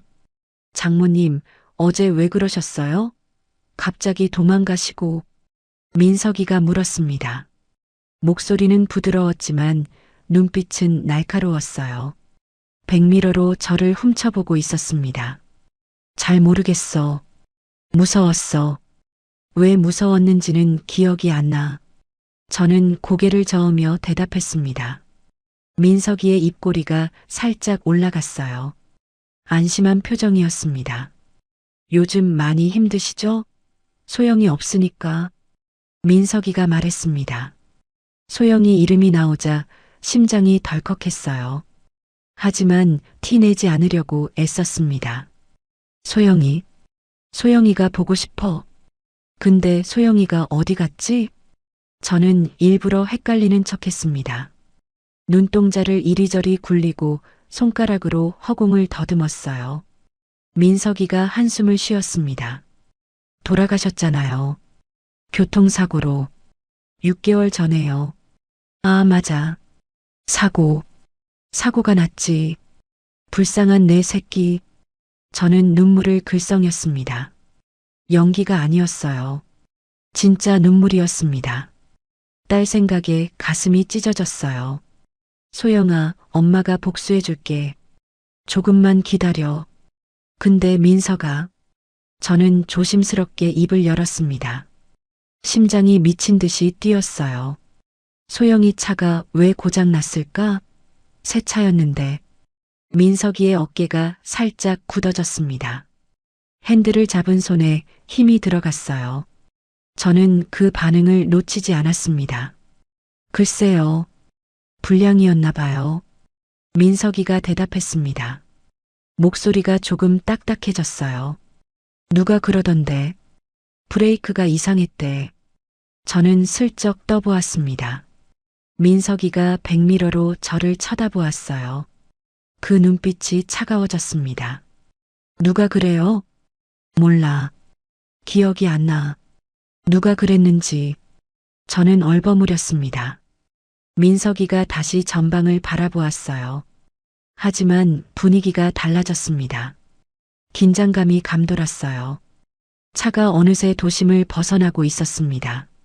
창밖으로 논밭이 보였어요. 인적이 드문 시골길이었습니다. 지은이랑 약속한 루트가 아니었어요. 원래 시내 카페에서 내리기로 했는데 저는 불안해졌습니다. 핸드폰을 꺼내 지은이한테 연락하려고 했어요. 민서가 어디 가는 거야? 좋은 데 가요. 장모님 쉬실 곳이요. 민석이의 목소리가 달라졌습니다. 부드러움이 사라지고 차가운 톤이었어요. 저는 등골이 서늘해졌습니다. 뭔가 잘못됐어. 들킨 건가? 집에 가고 싶어? 내 집에. 집은 나중에 가요. 먼저 가실 때가 있어요. 민석이가 말을 끊었습니다. 저는 창문 밖을 보았어요. 길이 점점 좁아지고 있었습니다. 산속으로 들어가는 것 같았어요. 그때 민석이가 갑자기 차를 세웠습니다. 인적 없는 산길이었어요. 양옆으로 울창한 나무들이 서 있었습니다. 겨울이라 잎이 다 떨어져 앙상한 가지만 남아 있었어요. 스산한 풍경이었습니다. 도로에는 우리 차 말고 아무것도 없었어요. 저는 심장이 쿵쾅거렸습니다. 지은이한테 위치를 알려줘야 하는데 핸드폰을 만지작거렸지만 민석이가 눈치챌 것 같았어요. 장모님, 민석이가 저를 똑바로 바라보았습니다. 그 눈빛에서 가면이 완전히 벗겨져 있었어요. 아까 브레이크 얘기 누가 했어요? 목소리가 낮고 위협적이었습니다. 저는 침을 꿀떡 삼켰어요. 몰라. 정말 기억이 안 나. 거짓말하지 마세요. 민석이가 제 팔을 움켜잡았습니다. 아팠어요. 저는 비명을 삼켰습니다. 장모님 치매 아니시죠? 경찰서에서 그렇게 또렷하게 말씀하셨잖아요. 민석이가 비웃었습니다. 속은 척한 게 아니었어요. 처음부터 알고 있었던 거야. 덫을 놓은 건 내가 아니라 그놈이었어. 도간에 든 쥐가 된 건 바로 나였습니다. 등에서 식은땀이 흘러내렸어요. 내가 소영이를 죽였어? 저는 더 이상 연기하지 않았습니다. 이왕 들킨 거 똑바로 물어보기로 했어요. 민석이 눈을 똑바로 쳐다보며 물었습니다. 민석이의 입꼬리가 올라갔어요. 입가에 비열한 미소가 번졌습니다. 그래서 어쩔 건데요? 증거 있어요? 민석이가 비웃었습니다. 저는 녹음기를 떠올렸어요. 지금도 녹음 중이야. 계속 말하게 해야 해. 왜 그랬어? 소영이가 뭘 잘못했는데? 잘못? 돈을 안 줬죠. 사업한다고 했는데 의심만 하고. 남편 믿어주는 게 그렇게 어려워요? 민석이가 코웃음을 쳤습니다. 눈에 도끼가 서려 있었어요. 장모님 건물 담보로 돈 빌리면 되는데 그게 그렇게 어려워요? 그냥 서류 몇 장에 도장만 찍으면 되는데. 소영이가 그걸 막아서 일이 꼬인 거예요. 제가 얼마나 힘들었는지 알아요? 저는 치가 떨렸습니다. 돈 때문에, 고작 돈 때문에 내 딸이 죽었어. 그래서 브레이크 호스를 잘랐어? 소영이 차는 제가 자주 만졌으니까 의심 안 받죠. 정비소 직원이 이상하게 볼 리도 없고요. 깔끔했어요. 민석이가 태연하게 말했습니다. 마치 날씨 얘기하듯이요. 저는 눈앞이 벌겋게 물들었어요. 이 악마 같은 놈. 제 딸을 죽이고도 저렇게 웃을 수 있다니. 이제 장모님 차례예요. 민석이가 차 문을 열며 말했습니다. 밖으로 나오라는 것 같았어요. 저는 심장이 멎는 것 같았습니다. 여기서 죽는 건가? 소영이처럼. 어디 가려고? 요양원이요. 거기서 편하게 지내시면 돼요. 밥도 주고 약도 주고. 오래 안 걸려요.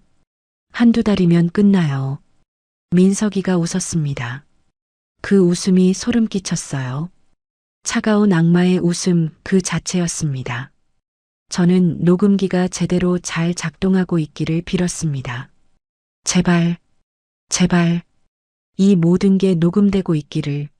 내가 여기서 죽더라도 이 녹음만은 반드시 세상에 남아야 해.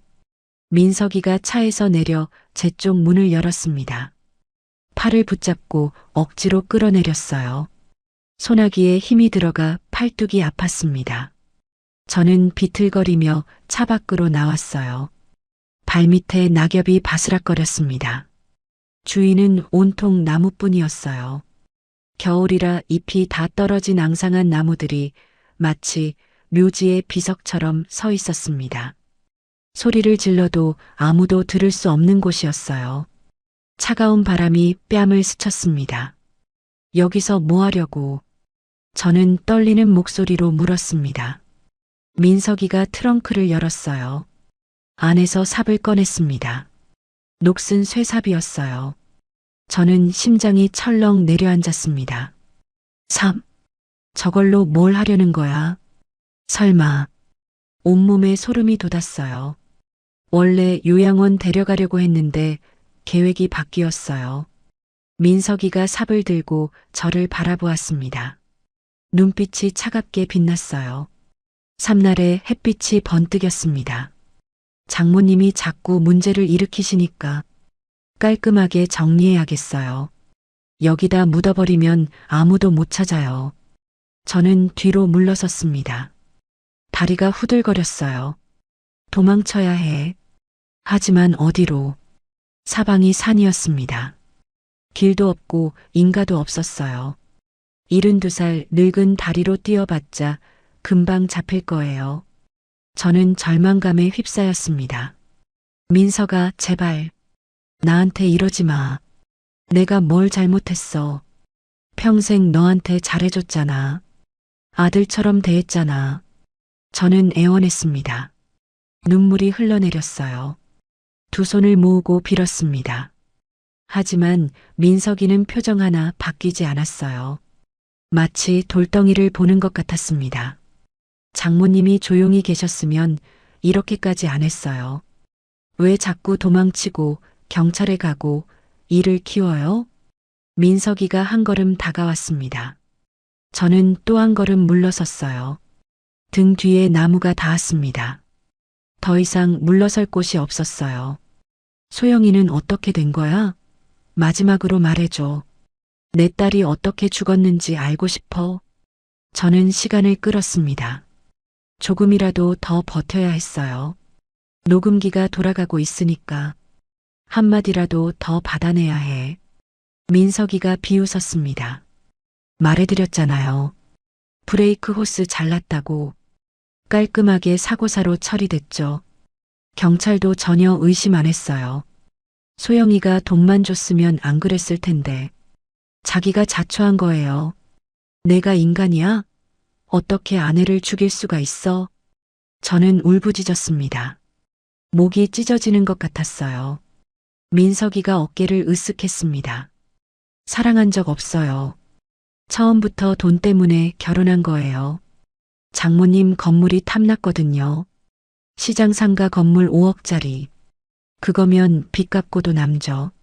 저는 이가 갈렸습니다. 그래서 소영이가 죽은 거구나. 처음부터 다 거짓말이었어. 신혼여행 가서 행복해하던 소영이 얼굴이 떠올랐어요. 민석이 오빠가 너무 좋아, 엄마. 그렇게 말하던 딸의 목소리가 귀에 울렸습니다. 그때도 이놈은 연기를 하고 있었던 거야.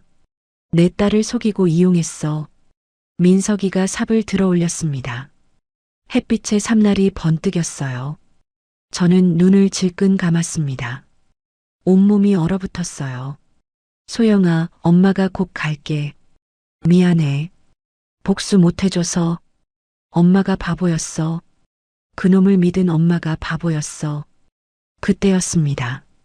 멀리서 자동차 소리가 들렸어요. 엔진 소리가 점점 커졌습니다. 민석이가 고개를 돌렸어요.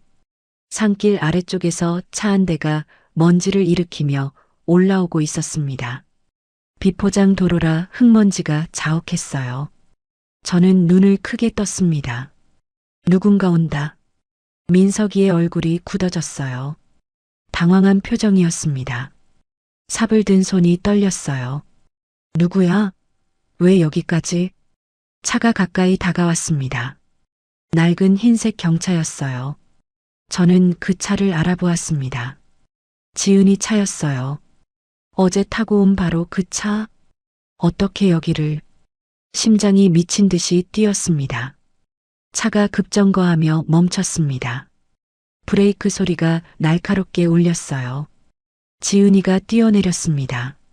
손에 뭔가를 들고 있었어요. 핸드폰이었습니다. 화면이 환하게 빛나고 있었어요. 거기서 경찰에 신고했어.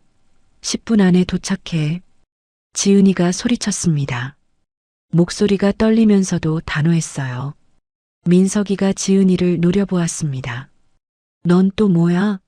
어디서 나타난 거야? 소영 언니 후배요. 3개월 동안 당신 미행했어. 오늘도 처음부터 다 봤어. 역 앞에서부터 뒤따라왔다고. 지은이가 외쳤습니다. 민석이의 얼굴이 일그러졌어요. 분노와 당혹감이 뒤섞인 표정이었습니다. 지은이가 핸드폰을 높이 들었어요. 지금 녹화 중이야. 당신이 할머니한테 뭘 하려는지 다 찍었어. 삽 들고 위협하는 거 다 찍혔어. 경찰 오기 전에 도망쳐. 민석이가 주춤거렸습니다. 삽을 든 손이 흔들렸어요. 지은이가 제 쪽으로 뛰어왔습니다. 제 손을 잡고 재빨리 차 쪽으로 끌었습니다. 빨리요, 할머니. 시간 없어요. 민석이가 삽을 들고 쫓아왔습니다. 발소리가 뒤에서 들렸어요. 하지만 지은이가 먼저 저를 차에 태웠습니다. 조수석 문을 쾅 닫았어요. 지은이가 운전석에 올라타더니 시동을 걸었습니다. 급발진으로 차를 돌렸어요. 타이어가 비명을 질렀습니다. 흙먼지가 뿌옇게 피어올랐어요. 차가 산길을 미끄러지듯 내려갔습니다. 지은이가 핸들을 꽉 잡고 운전했어요. 얼굴이 창백했지만 눈빛은 단단했습니다. 백미러로 민석이가 보였어요. 삽을 든 채 우리를 노려보고 있었습니다. 분노에 찬 얼굴이었어요. 그 모습이 점점 작아지다가 나무에 가려 사라졌습니다. 저는 그제야 숨을 몰아쉬었어요. 가슴을 쥐어짜는 것 같던 공포가 조금씩 풀렸습니다. 살았어. 살았구나. 할머니, 괜찮으세요? 지은이가 물었습니다. 목소리가 떨리고 있었어요. 운전하느라 긴장했는지 이마에 땀이 맺혀 있었습니다. 저는 고개를 끄덕였어요. 말이 나오지 않았습니다. 온몸에서 힘이 빠졌어요. 이제야 무서움이 밀려왔습니다. 조금만 늦었어도 저는 죽었을 거예요. 어떻게 알았어? 거기가 어딘지. 산속 한복판인데. 저는 간신히 물었습니다. 목소리가 갈라졌어요. 지은이가 대답했습니다. 할머니 핸드폰에 위치 추적해놨어요. 어젯밤에 몰래요. 원래 루트에서 벗어나길래 이상하다 싶어서 따라간 거예요. 산길로 들어가는 거 보고 바로 경찰에 신고했어요. 다행히 늦지 않았네요. 저는 지은이의 손을 꽉 잡았습니다. 차가운 손이었어요. 이 아이도 얼마나 무서웠을까. 하지만 용감하게 따라와 줬어. 이 아이가 아니었으면 저는 그 산속에서 쓸쓸하게 죽었을 거예요. 눈물이 왈칵 쏟아졌습니다. 고마워. 정말 고마워. 내가 내 생명의 은인이야. 차가 산길을 벗어나 큰 도로로 나왔습니다.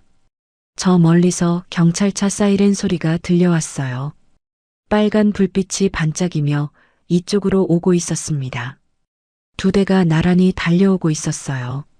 저는 가슴이 벅찼습니다. 지은이가 길가에 차를 세웠어요. 비상등을 켜고 경찰차를 기다렸습니다. 경찰차 두 대가 우리 앞에 멈췄어요. 문이 열리고 경찰관 4명이 내려서 다가왔습니다. 한 명은 무전기를 들고 있었어요. 신고하신 분이세요? 젊은 경찰관이 물었습니다. 30대 초반쯤 되어 보였어요. 지은이가 고개를 끄덕였습니다. 네.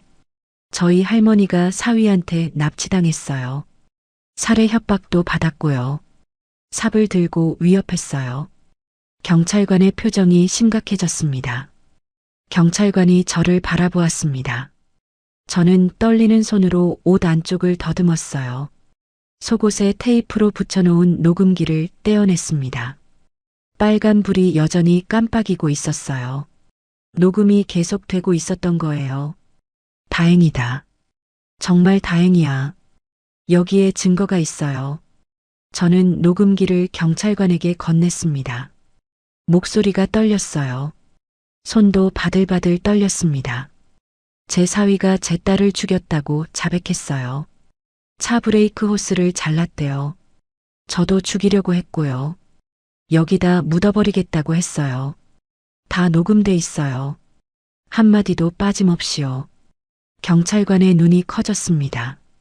녹음기를 받아들고 자세히 살펴보았어요. 다른 경찰관에게 뭔가를 지시했습니다. 무전기로 연락하는 소리가 들렸어요. 용의자 위치 확인. 산길에 있다고 합니다. 지원 요청. 경찰관이 저를 안심시켰어요. 걱정 마세요, 어머님. 곧 잡겠습니다. 어머님은 이제 안전해요. 저는 고개를 끄덕였습니다. 다리에 힘이 풀려 그 자리에 주저앉았어요. 드디어 끝이 보이는구나. 소영아, 엄마가 해냈어. 그놈 잡힐 거야. 내 억울한 죽음의 진실이 밝혀질 거야. 지은이가 제 옆에 앉았습니다. 제 어깨를 감싸 안았어요. 따뜻했습니다. 저는 지은이 품에서 한참을 울었어요. 공포와 분노와 슬픔이 한꺼번에 쏟아져 나왔습니다. 그동안 참아왔던 모든 감정이 터져 나왔어요. 조금 전까지 삽을 든 민석이가 저를 노려보던 장면이 자꾸 떠올랐습니다. 소영이도 이렇게 무서웠겠지. 브레이크가 안 밟히는 걸 알았을 때 얼마나 무서웠을까. 그 생각에 더 서럽게 울었어요. 30분쯤 지났을까요? 무전기에서 소리가 들렸습니다. 지직거리는 소리 사이로 목소리가 들려왔어요. 용의자 체포 완료. 산길에서 도주하다가 붙잡혔습니다. 현재 순찰차에 탑승 중. 경찰관이 우리에게 알려주었어요. 민석이가 잡혔대요. 저는 가슴을 쓸어내렸습니다. 온몸에서 힘이 빠지면서 동시에 안도감이 밀려왔어요. 드디어 그놈이 잡혔어. 녹음 파일 확인해 봐야겠지만 자백 내용이 사실이라면 살인 혐의로 구속수사 들어갑니다. 어머님 딸분 사건도 재수사 요청하겠습니다. 경찰관이 말했습니다. 저는 힘없이 고개를 끄덕였어요. 살인 혐의. 그래, 그놈은 살인자야. 내 딸을 죽인 살인자. 그놈 때문에 내 소영이가 차가운 땅 속에 묻혔어. 이제야 세상이 그 진실을 알게 될 거예요. 6개월 만에야. 저는 하늘을 올려다보았습니다. 구름 사이로 햇살이 비치고 있었어요. 따뜻한 겨울 햇살이었습니다. 소영아, 보고 있니? 엄마가 해냈어. 내 원한 풀어줄게. 그놈 평생 감옥에서 썩게 할 거야. 내가 얼마나 억울했을지 엄마가 다 알아. 무서웠지. 무서웠을 거야. 이제 편히 쉬어라. 눈물이 또 흘러내렸습니다. 하지만 이번엔 슬픔만이 아니었어요. 안도와 해방감이 섞여 있었습니다. 6개월 동안 가슴에 맺혀 있던 한이 조금씩 풀리는 것 같았어요. 아직 갈 길이 멀지만 첫 번째 고비는 넘겼습니다. 소영이를 위해, 그리고 나 자신을 위해 끝까지 싸울 거예요. 반드시 이길 거예요. 소영이가 지켜보고 있으니까. 6개월이 지났습니다. 겨울이 가고 봄이 왔어요.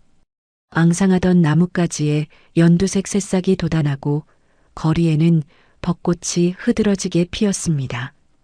그 지옥 같던 하루가 엊그제 같은데 벌써 반년이나 흘렀어요. 수사, 기소, 공판 준비, 정식 재판까지 6개월이 걸렸습니다. 길고 지친 시간이었어요. 저는 오늘 서울중앙지방법원에 갔습니다. 민석이의 선고, 공판이 있는 날이었어요. 4월의 따스한 햇살이 법원 건물에 내리쬐고 있었습니다. 법정 방청석 맨 앞줄에 앉았어요. 심장이 두근거렸습니다. 손바닥에 땀이 배어났어요. 옆에는 지은이가 함께 있었습니다. 6개월 동안 이 아이가 제 곁을 지켜주었어요. 경찰 조사도, 검찰 조사도 함께 다녔습니다. 악몽을 꾸고 깨면 따뜻한 차를 끓여다 주었어요. 힘든 날에는 밤새 손을 잡아주기도 했습니다. 혼자였으면 절대 버티지 못했을 거예요. 지은이가 제 손을 꼭 잡았습니다. 괜찮으실 거예요, 할머니. 눈빛으로 말하는 것 같았어요. 민석이가 수갑을 차고 법정에 들어왔습니다. 6개월 만에 보는 얼굴이었어요. 수염이 텁수룩하게 자라 있었고 광대뼈가 튀어나올 정도로 뺨이 푹 꺼져 있었습니다.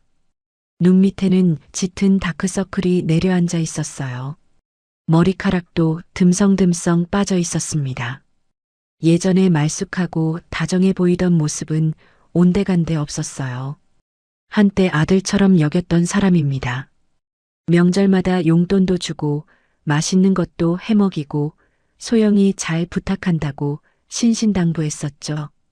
신혼여행 사진 보여주며 행복하다고 웃던 날이 떠올랐어요. 다 거짓이었습니다. 그런데 지금 보니 아무 감정도 들지 않았어요. 동정심도 분노도 없었습니다. 그냥 낯선 살인자일 뿐이었어요. 저와 눈이 마주쳤습니다. 민석이가 재빨리 고개를 돌렸어요. 끝까지 비겁하게. 재판장이 판결문을 읽기 시작했습니다. 법정 안이 조용해졌어요. 기침 소리 하나 들리지 않았습니다. 피고인 최민석은 저 김소영을 살해한 혐의 및 장모 김옥자에 대한 살인미수 혐의로 유죄가 인정됩니다.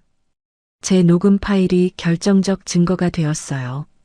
민석이가 직접 브레이크 호스를 잘랐다고 말한 부분, 돈 때문에 결혼했다고 말한 부분, 저를 산속에 묻어버리겠다고 협박한 부분까지요. 지은이가 핸드폰으로 녹화한 영상도 증거로 채택되었습니다. 검찰은 폐차장을 샅샅이 뒤져 소영이 찾아내도 찾아냈어요. 브레이크 호스에서 칼로 자른 흔적이 발견되었습니다. 변호인 측에서 아무리 발버둥 쳐도 소용없었어요. 피고인을 무기징역에 처합니다. 재판장의 선고가 떨어졌습니다. 방청석이 웅성거렸어요. 저는 눈물이 왈칵 쏟아졌습니다. 무기징역. 그놈이 평생 감옥에 갇히게 됐어요. 죽을 때까지 철창 안에서 살아야 합니다. 소영아, 들었니? 엄마가 해냈어. 그놈이 벌을 받게 됐어. 내 억울함이 풀렸어. 지은이가 제 손을 꽉 잡았습니다. 저도 지은이 손을 꽉 잡았어요. 서로의 눈에 눈물이 글썽였습니다. 6개월 동안 기다린 순간이었어요.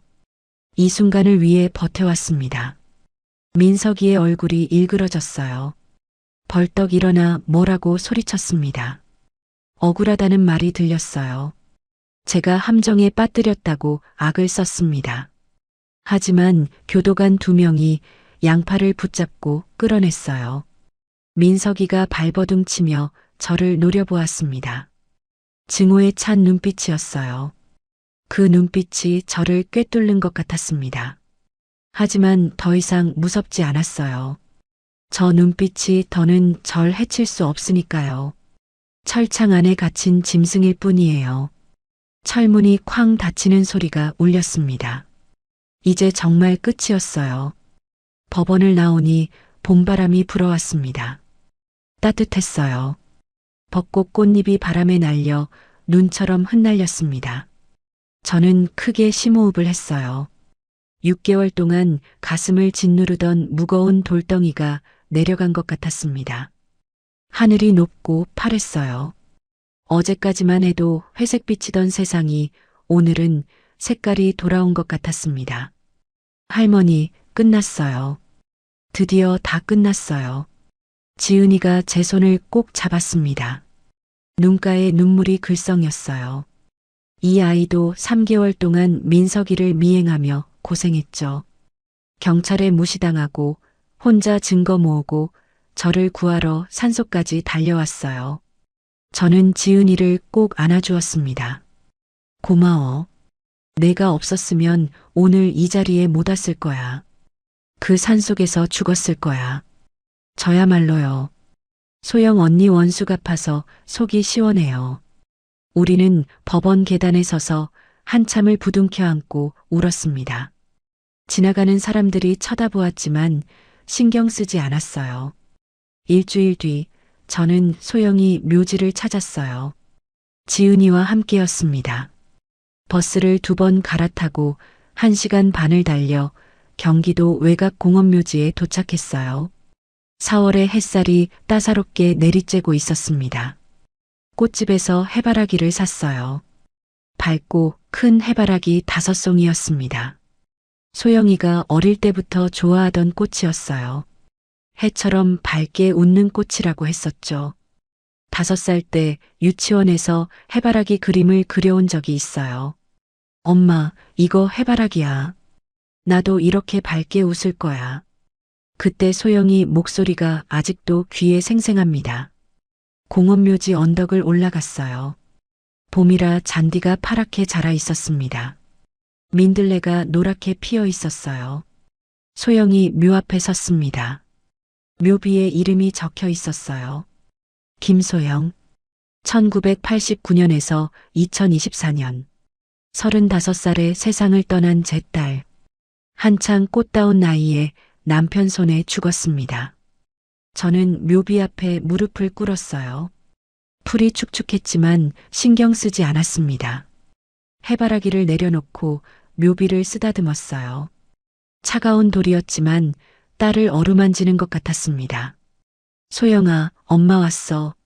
목소리가 떨렸습니다. 그놈 잡았어. 무기징역 받았어. 평생 감옥에서 나오지 못해. 내 억울함 이제 풀렸어. 엄마가 약속 지켰어. 눈물이 주르륵 흘러내렸어요. 엄마가 늦어서 미안해. 6개월이나 몰랐어. 그놈한테 속아서 내가 얼마나 억울했을까. 죽기 전에 얼마나 무서웠을까. 브레이크가 안 밟히는 걸 알았을 때 얼마나 무서웠을까. 그 생각하면 지금도 가슴이 찢어져. 엄마가 더 일찍 눈치챘어야 했는데. 엄마가 바보였어. 지은이가 옆에서 조용히 눈물을 흘렸습니다. 어깨가 들썩였어요. 저는 말을 이었습니다. 근데 소영아, 지은이 봐. 내 후배야. 이 아이가 엄마 목숨을 살렸어. 3개월 동안 그놈 미행하고 휴게소까지 쫓아와서 쪽지 전해주고 산속에서 엄마 구해줬어. 내가 하늘에서 보내준 거지? 엄마 외롭지 말라고 이 아이 보내준 거지? 지은이가 묘비를 향해 허리 숙여 인사했습니다. 언니, 저예요. 지은이. 할머니 잘 모실게요. 맛있는 것도 해드리고 아프시면 병원도 모셔드릴게요. 언니 대신 효도할게요. 걱정하지 마세요. 바람이 살랑 불었어요. 풀잎이 흔들렸습니다. 나뭇잎도 소리를 내며 움직였어요. 마치 소영이가 대답하는 것 같았습니다. 그래, 엄마. 고마워. 잘 됐어. 이제 걱정 마. 딸의 목소리가 바람결에 실려오는 것 같았어요. 한참을 울고 나니 마음이 조금씩 가벼워졌습니다. 하늘을 올려다보았어요. 구름 한 점 없이 맑은 봄 하늘이었습니다. 햇살이 따사롭게 내리쬐고 있었어요. 소영이가 웃고 있는 것 같았습니다. 소영아, 엄마 이제 괜찮아. 지은이도 있고 외롭지 않아. 너는 편히 쉬어. 저는 마지막으로 묘비를 쓰다듬고 일어났습니다. 무릎이 뻣뻣했어요. 오래 앉아 있었더니 다리가 저렸습니다. 지은이가 팔을 내밀었어요. 저는 지은이 팔을 잡고 언덕을 내려왔습니다. 발걸음이 가벼웠어요. 올 때는 무거웠던 마음이 한결 편해졌습니다. 집으로 돌아오는 길에 지은이가 물었습니다. 할머니, 앞으로 어떻게 하실 거예요? 저는 잠시 생각했어요. 시장에 다시 나가볼까 해. 30년 동안 해온 생선 장사야. 단골 손님들이 기다리고 있을 거야. 저도 도와드릴게요. 저 힘세요. 지은이가 팔뚝에 힘을 주며 웃었습니다. 저도 따라 웃었어요. 오랜만에 웃는 것 같았습니다. 저는 지은이 손을 잡았습니다. 지은아, 나랑 같이 살래? 혼자 그 좁은 원룸에서 살지 말고 우리 집에서 살아. 방 2개짜리 아파트야. 널널해. 지은이의 눈에서 눈물이 뚝뚝 떨어졌습니다. 정말요? 저 정말 그래도 돼요? 소영이가 하늘에서 부탁한 거라고 생각할게. 엄마 외롭지 말라고 널 보내준 거야. 내가 넷의 딸이야. 지은이가 제 품에 안겼습니다. 어깨가 들썩였어요. 딸을 잃었지만 딸 같은 아이를 얻었습니다. 잃은 것도 있지만 얻은 것도 있었어요. 소영이가 마지막으로 보내준 선물이라고 생각했습니다. 그날 밤 저는 창가에 앉아 밤하늘을 바라보았습니다. 별이 총총히 박혀 반짝이고 있었어요. 그 중 하나가 유난히 밝았습니다. 소영이 별인 것 같았어요. 저는 그 별을 한참 바라보았습니다. 소영이가 저를 내려다보고 있는 것 같았어요. 잘 자, 소영아. 엄마도 잘 살게. 약속할게. 웃으면서 살게. 창밖으로 봄바람이 살랑 불어왔어요. 커튼이 살짝 흔들렸습니다. 마치 소영이가 인사하는 것 같았어요. 잘 살아, 엄마. 행복해, 엄마. 지난 6개월을 돌아보았습니다. 그 무서웠던 하루가 떠올랐어요. 휴게소에서 쪽지를 받던 순간, 차 안에서 서류를 발견하던 순간, 관광버스에 뛰어오르던 순간, 경찰서에서 아무도 믿어주지 않던 순간, 산속에서 삽을 든 민석이를 마주하던 순간, 악몽 같은 기억이었습니다. 아직도 가끔 꿈에서 그 장면이 나와요. 깜짝 놀라 잠에서 깨곤 합니다. 하지만 살아남았어요. 72살 늙은 몸으로 버텨냈습니다. 딸의 원수를 갚았어요. 그리고 새 가족을 얻었습니다. 소영이를 잃었지만 지은이를 얻었어요. 사위를 잃었지만 진실을 얻었습니다. 72살. 남은 인생이 얼마나 될지 모르겠습니다. 10년일 수도 20년일 수도 있겠죠. 하지만 후회 없이 살 거예요. 소영이 목까지 열심히 살겠습니다. 맛있는 것도 먹고 좋은 데도 가고 웃을 일 찾아서 웃으며 살 거예요. 지은이와 함께요. 내일부터 시장에 다시 나갈 거예요. 30년 동안 해온 생선 장사를 다시 시작합니다. 손님들 얼굴 보며 웃고 흥정하고 그렇게 하루하루 살아가겠습니다. 그게 딸에게 할 수 있는 마지막 약속이니까요. 소영아, 고마워. 내 엄마여서 행복했어. 내 딸이어서 행복했어. 다음 생에 다시 만나자. 그때는 엄마가 더 잘해줄게. 더 잘 지켜줄게. 사랑해. 많이 많이 사랑해. 오늘의 사연 어떠셨나요? 사연이 마음에 닿았다면 더 좋은 사연으로 찾아뵐 수 있도록 구독과 좋아요를 눌러주세요. 그리고 사연의 주인공을 위한 따뜻한 말씀도 댓글로 부탁드립니다. 여러분의 오늘을 응원합니다. 인생 소풍이었습니다.